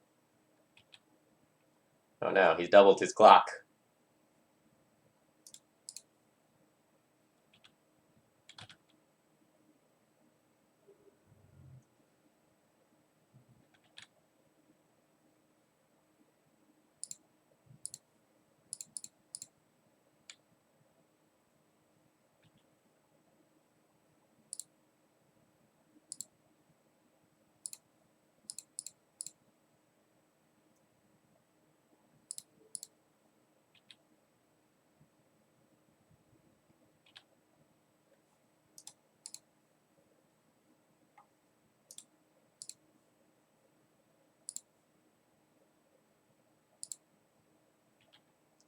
Alright, so we have the Wisp chain going.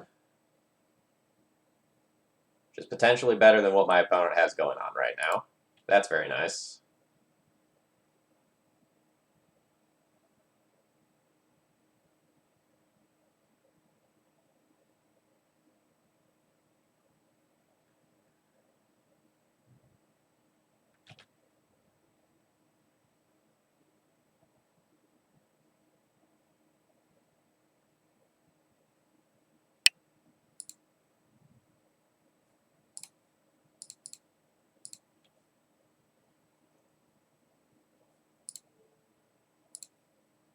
So I want to do this before I attack in with the Wisp and potentially lose my protection.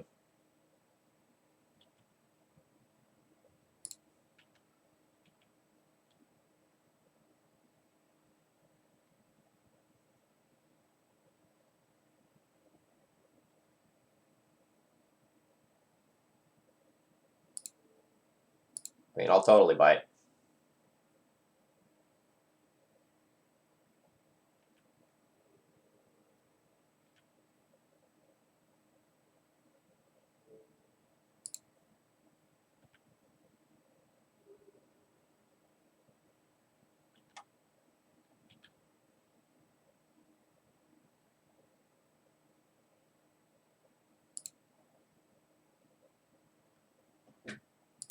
I'm just going to get a Recruiter to leave myself with flexibility for next turn, because right now I can like Recruiter for Jailer, Recruiter for Ballista, Recruiter for Wisp, just kind of do whatever I need to do.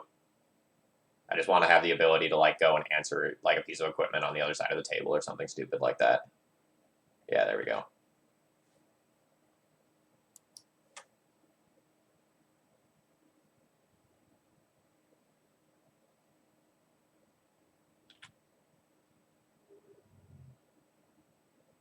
Now I can get back their Scrib Ranger. I don't particularly care about that.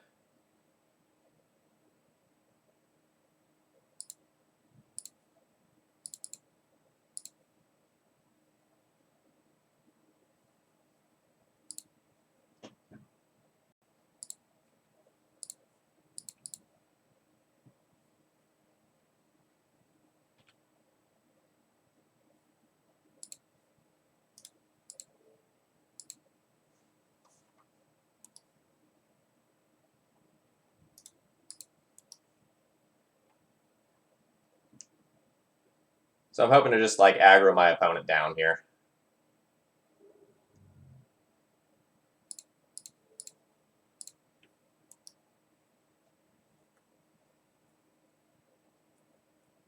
I think that's just a Scrib Ranger coming in, and that's totally fine. I have a strong ability to race in the air. A little afraid of the Relic Order getting removed, but it's not the end of the world. That is very bad.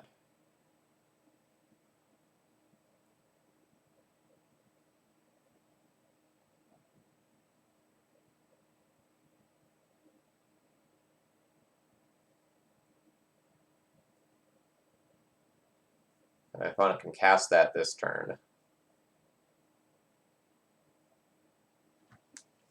So I'd like to top deck Ballista in particular would be great.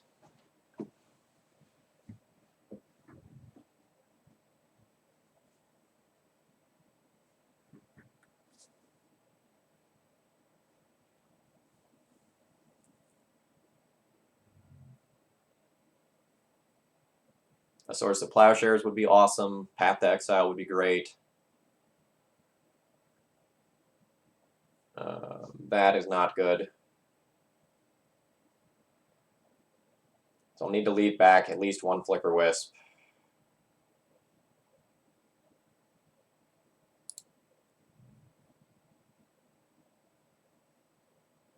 Alright, I'm going to make you pick up one of your lands.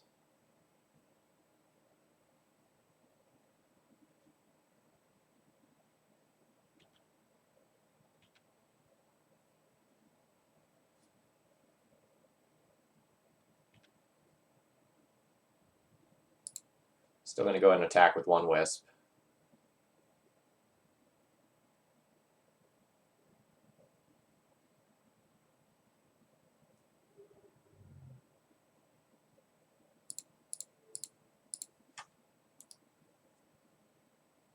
And I hope that the Wasteland stemmed the bleeding. Or not stem the bleeding, but like set my opponent back potentially a land. I'm hoping that like they just Jitte, get some counters, I trade like Scrib Ranger for Flicker Wisp or something like that, and I can move on with my life. 2, 3. Alright, let's trade a Wisp for that.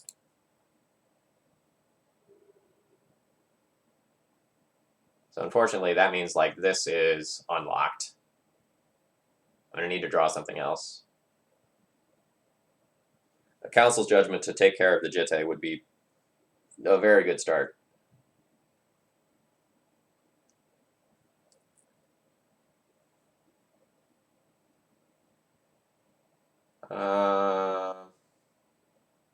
Okay.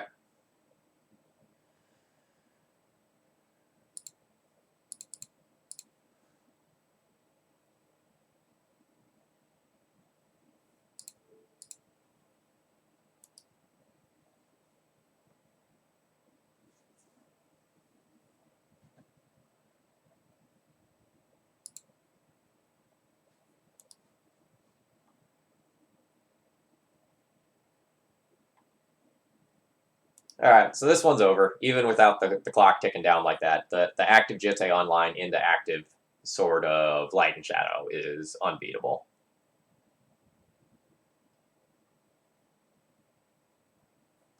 So I'm going to go ahead and concede here.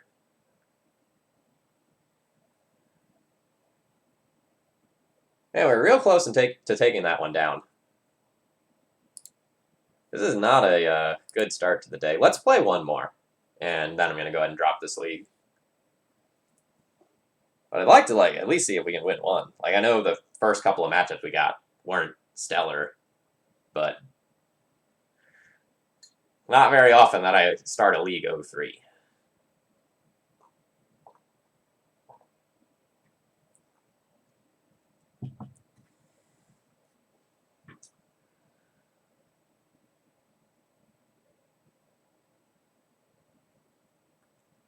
So for anyone who hasn't watched this channel before, hello, my name's Phil Gallagher. I run ThrabenU University, a site for legacy, death, and taxes. I stream legacy 3 days a week here. Usually it's Monday and Wednesday nights at about 7 p.m. Eastern Time, and then Saturday mornings whenever I get up and am ready to go. So if you enjoy legacy content and you want to see more of it, please follow. And if you really enjoy this content and you want to support the channel, consider subscribing. If you got Amazon Prime, you can do it for free and give me money without costing you anything. I believe that is the definition of value. I think that's what you get if you turn to page 777 of the Webster Dictionary. Could be wrong. Could be page 776, but I haven't checked in a while.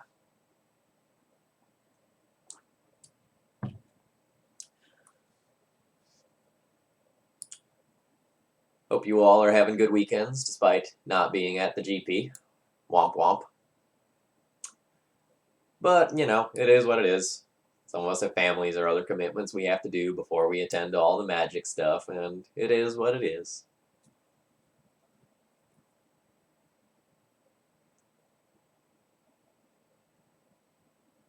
Excellent. Welcome. So you're gonna get one more match here. We've bombed out of this league, but I'm not happy with the length of the stream yet. So we're gonna do one more game to round this out.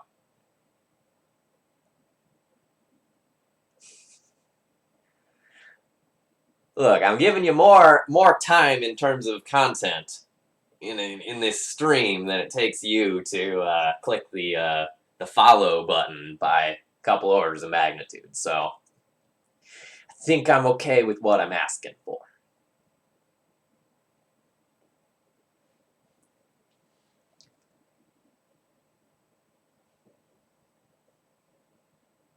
I'm not really one to, you know, beg for the follows, subscribe, mash that like button, bro. I'm not really into all that, so I just do it, you know, once a stream towards the end of the stream. Channel's growing just fine. You know, we're getting close to 2,000 followers, so that's pretty sweet.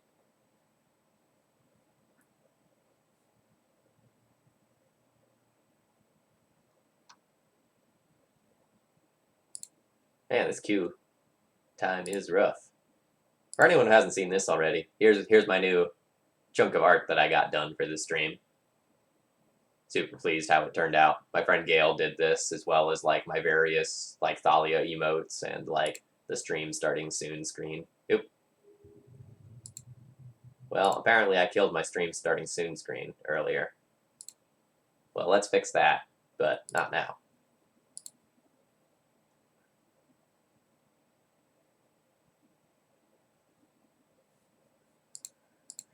I should know this player.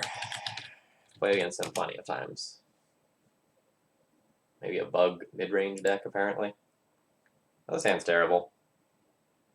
Yikes. This hand's also bad, but I will keep the 1-land Vile hand. That's sketchy. No, I haven't. I'll have to check that out. Let's put one of the pieces of equipment back into the deck. Just thought sees me. End it.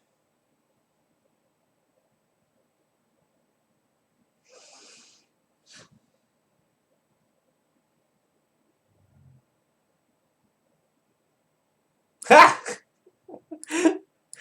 Reversal of fortune.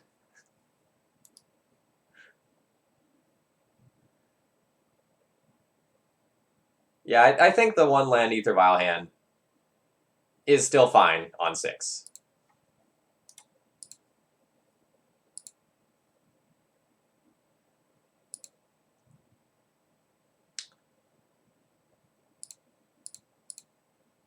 So I'm just gonna like cast the Jite this turn to get more value out of my Aether Vial mana.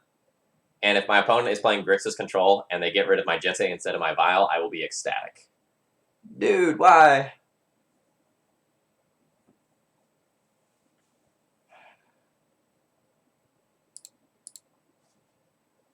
I value protecting my future creatures from removal enough that I'm willing to make that play.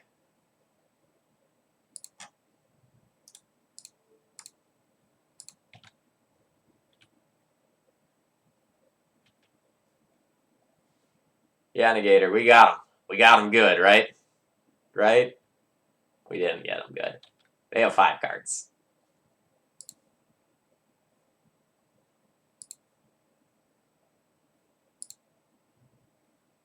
Alright, if it'll make you happy, I will equip the Mom. But I have no intention of ever attacking with that. But it's just, like, I guess strictly better to do it.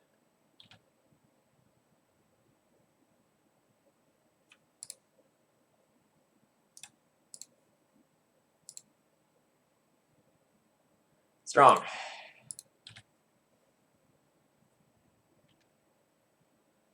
Well, I'm glad you're happy. Hope you're doing well. Haven't caught you in chat in a little while.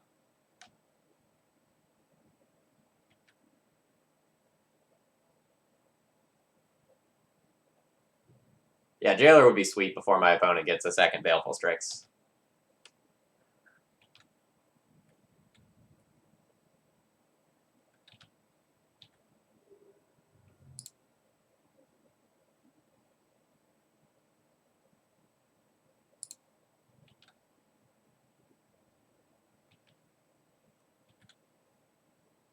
Yeah, given the situation, Hibbity Long Years, like, situationally, Jailer would have been very good when my opponent had 1 Strix and we had Stone Cold nothing.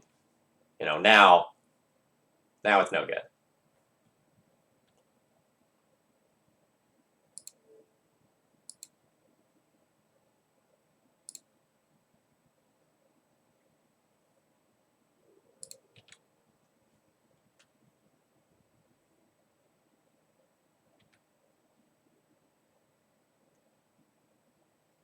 One of these turns, I'm just expecting my opponent to go, like, end of turn, Fatal Push your Mom, untap, K command, kill Mom and Jite, or Mom and Vile, and then I'm dead. I'm also just, like, probably Stone Cold dead to my opponent just playing a Jace.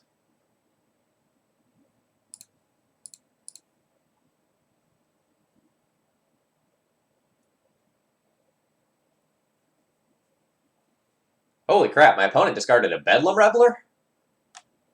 What?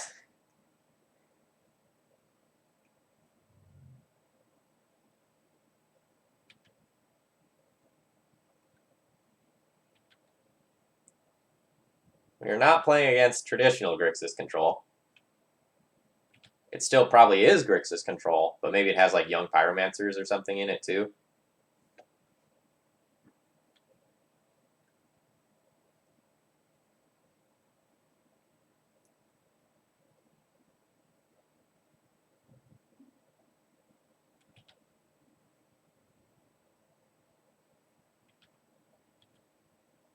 Alright, so that thing attacking either is the sign that they have another creature or just like my mom is going to die.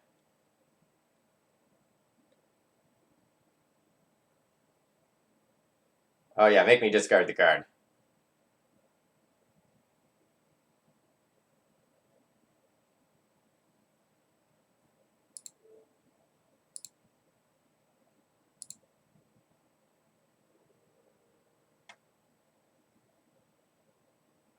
No, if I waste end of turn there and like they have the K command, it's just like worse for me, right? Well, maybe that's not true. Like I don't care about losing this bile. That's totally fine with me.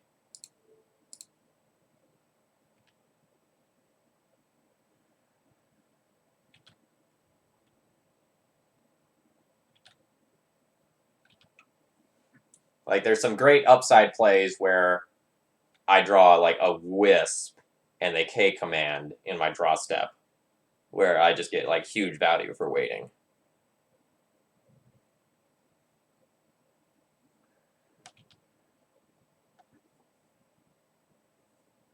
Alright. My kingdom for a dude.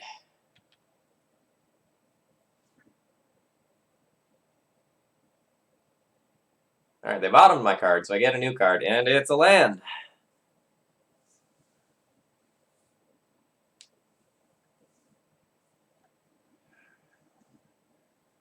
This is a terrible situation. Like, my opponent assuredly has removal. And I need to pressure the Jace, but I can't really do that right now.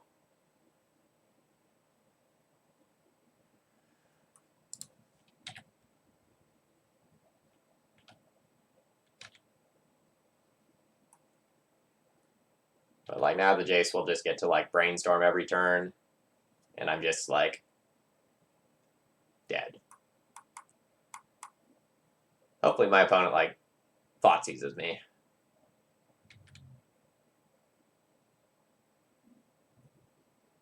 A Revoker, a Jailer, a Recruiter to start things off. Well, that's horrifying.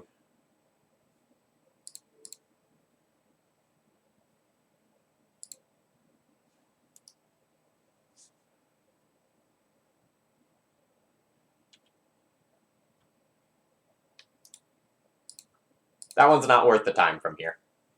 Like, I've flooded out. My opponent, like, can just bounce my mom and then kill it with Lily, or just bounce my mom and then, like, I'm just behind 2 Planeswalkers. It's not happening. Alright. Chalice, Ballista, Cataclysm, Prelate, Council's Judgment. I guess I could consider this Needle. Maybe too many cards to board in, but we'll kind of see where I'm at after I've gone and done some quick in-out numbers. So a lot of times in this matchup, since I'm bringing in Chalices, I end up dropping some or all of my moms. I'm going to do just kind of a quick run through and see if there's anything else I want to drop. My Avengers aren't awesome in the face of Baleful Strix, so I'm kind of sad I don't have Crusaders for this matchup.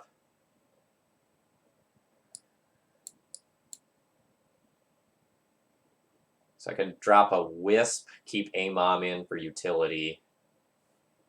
What was I doing before? Before I was doing trimming a Revoker, trimming a Wisp, trimming 3 moms.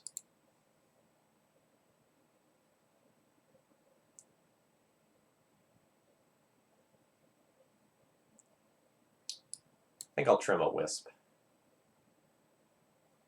Like, this is probably too many Revokers, though. Let's keep 1 more mom when I'm on the play. I only have 2 Chalices rather than the 3 that I'm usually playing, so I can hedge in a different direction slightly and still end up with some decent results. This hand is amazing. Vial into Chalice. This is a time where I can Chalice on 1, but it would be, like, detrimental for me to do so.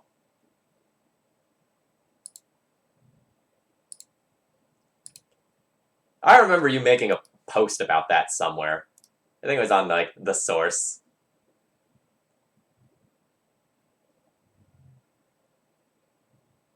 Alright, we didn't get thought seized, so life is good.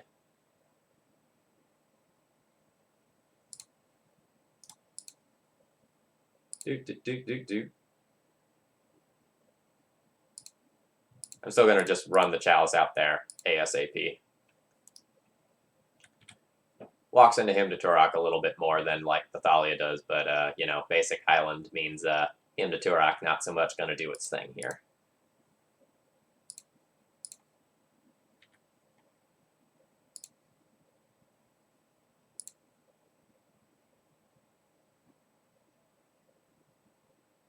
So I could cast Stoneforge Mystic, get Jitte, tap Ancient Tomb, play Jitte, play Aether Vial to just like keep the tempo going on my side.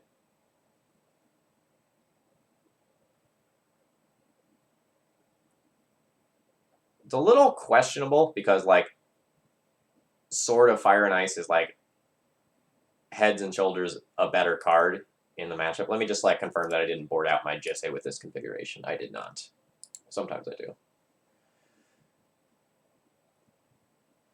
But I feel like I should press my early game advantage as hard as I can. But it is possible that like pressing that advantage is just like put in Thalia, port my opponent, and then next turn just vial in the Stoneforge, get a sword then. Continue to press the mana advantage.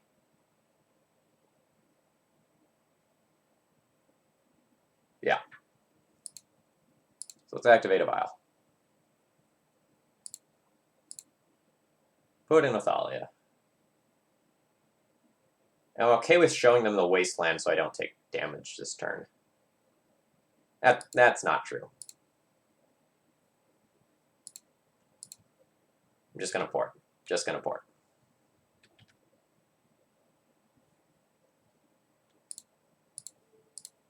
Sorry, I changed my mind a couple of times about what I was doing that turn. Kind of confused myself in talking through it.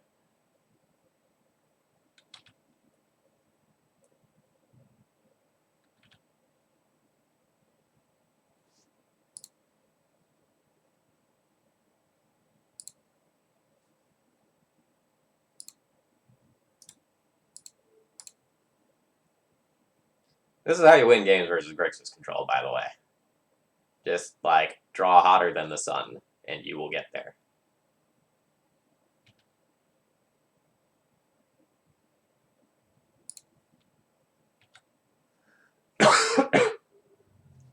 No, we can't play our own mom because of our Chalice, but that's not a big deal right now.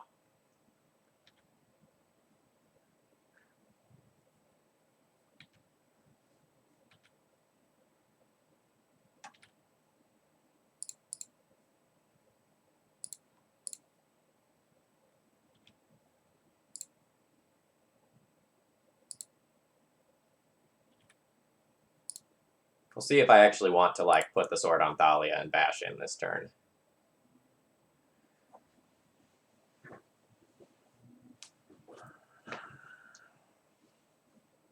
I could do so and really press the clock, but I think it's just better to port my opponent and get in with the sword next turn.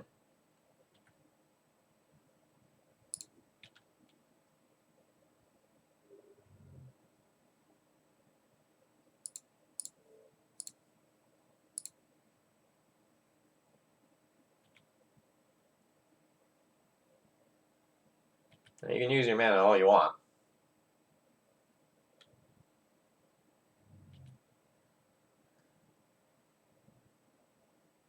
Trying to think what my opponent could have that could get them out of this. A Marsh Casualties would get rid of 2 of these 3. That'd be solid. But then I still have like Stoneforge plus Sword plus Chalice plus Vial plus double port. Yep.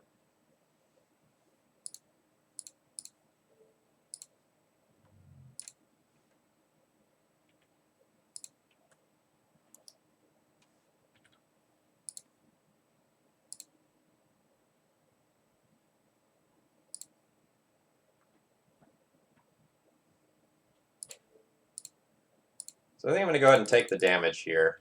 just because like using the colorless mana effectively is nice.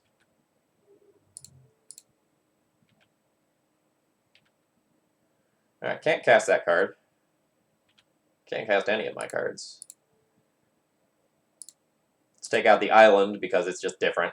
We can cut them off of something. Maybe they'll brainstorm in their upkeep. Is it Staticaster?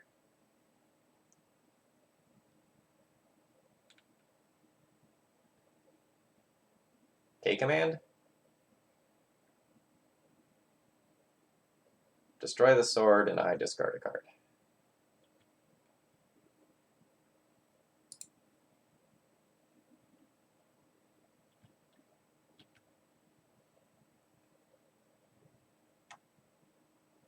So, like, my position is definitely slipping a little bit, but I wouldn't call my position bad yet.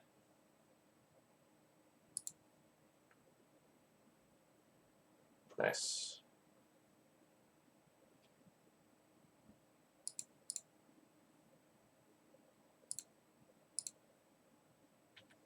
So I'm just going to go ahead and put that in main phase. Just so, like, if they have something like a Diabolic Edict, it's not going to get my guy.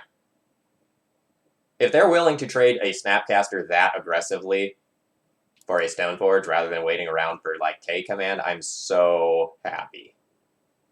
Because, like, they're one land away from just getting me. Let's keep them off of blue.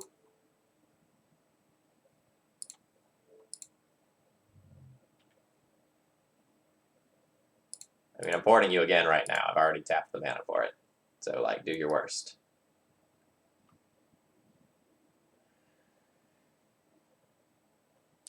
Alright, so they've got Marsh Casualties to take out my Thalia. Not that big of a deal.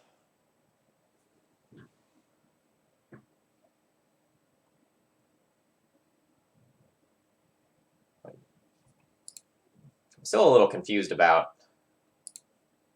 just trading that Snapcaster for Stoneforge like that. I'm not going to Council Judgment away a Snapcaster Mage.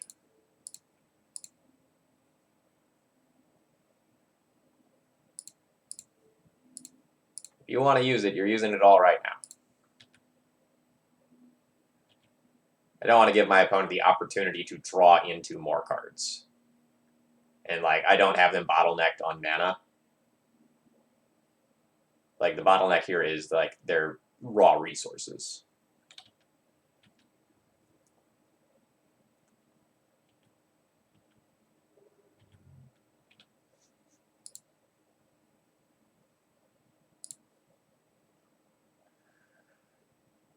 Yikes. I'm not going to play that land. My opponent, like, him to Turox me or something.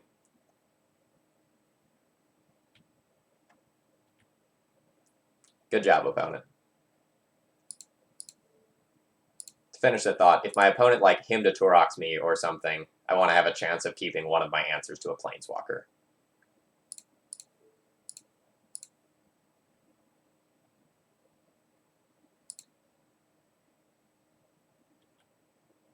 What are you doing? Like, you don't need that in the graveyard for Gurmag Angler or something. Oh, maybe it's Bedlam Reveler. Maybe it's not a mistake. Maybe they have their random Bedlam Reveler in hand.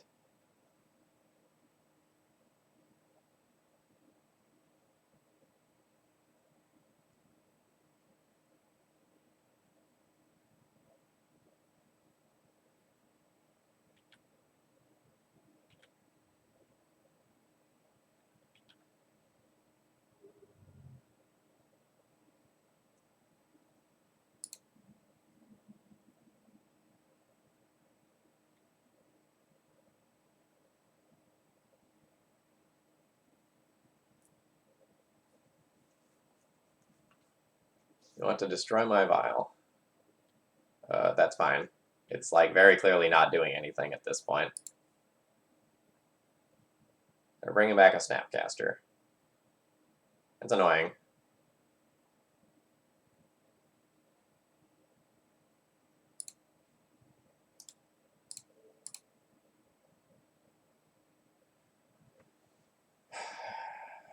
So Snapcaster K command is probably happening. Honestly, I'm drawing so poorly that I might need to just like Cataclysm away a Snapcaster Mage so I don't just like die to beats.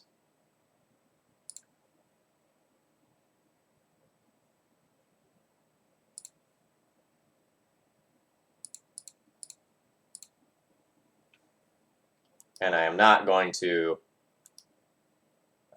port my opponent and lose 2 life in order to do so.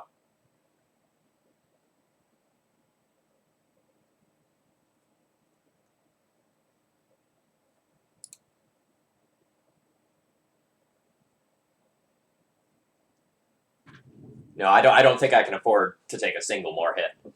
Like with the K command that was in hand. Hello.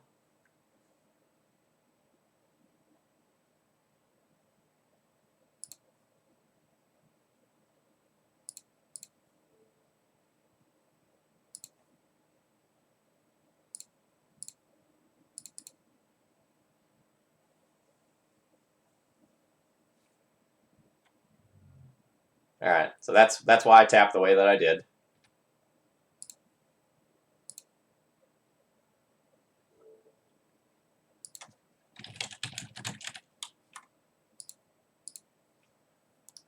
So note that I'm just playing that out so it doesn't get sniped by a piece of discard. Like, I know, like, they can just, like, slam Liliana and, like, make me super sad or something, but I think I just need to get this in play where it is somewhat safer.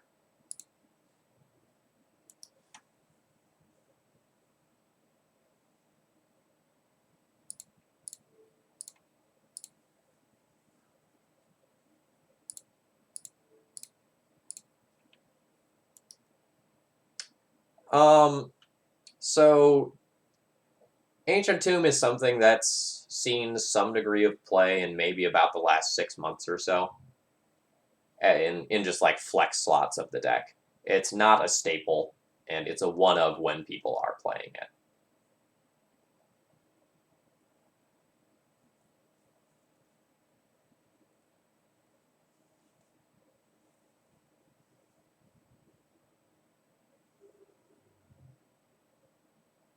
Alright, and we're just going to be dead to like literally any spell that our opponent casts. That's kind of frustrating. Like, the matchup's really hard, but we kind of just bombed out in the second half of that game. Like, we very much had control of things, and then 3 K commands happened. Well, ThrabenU. That league was no good.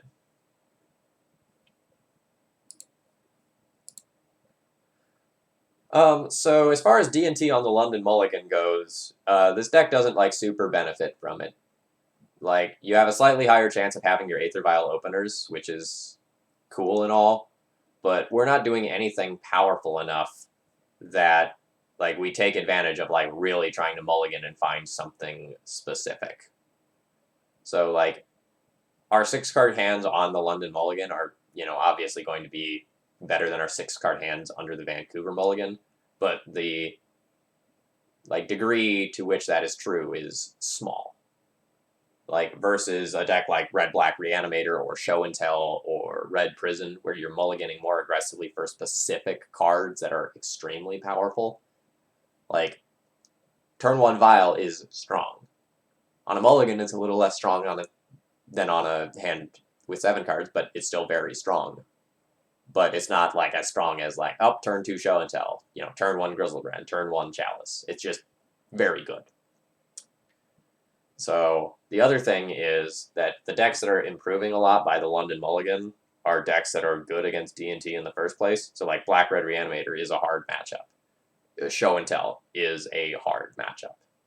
So I'm not super stoked about D&T's positioning moving forward. I might have to like change some things about the deck if this like London Mulligan is something that's going to stick around. I don't know like what those things are yet, but I'm going to have to improve some of those combo matchups more than what they're at right now. And I don't know what that'll mean doing. It might mean doing some really anemic thing, like, you know, playing some Judges Familiars or something like that to have a little bit more early interaction. But it's not going to feel good, whatever it is that like I'm going to have to do. All right, folks, I'm going to go ahead and call it a day here. Let me see if anyone else is streaming Legacy and I can give them some love. Doesn't really look like it. I'm going to send you over to a paper magic stream of some nature. And again, if you're enjoying my content, please follow up. I'll be back on Monday with Legacy of some nature. I don't currently have a donation deck list, so it'll just kind of be whatever I'm in the mood for, unless I receive a donation. Cheers, folks, and have a good night.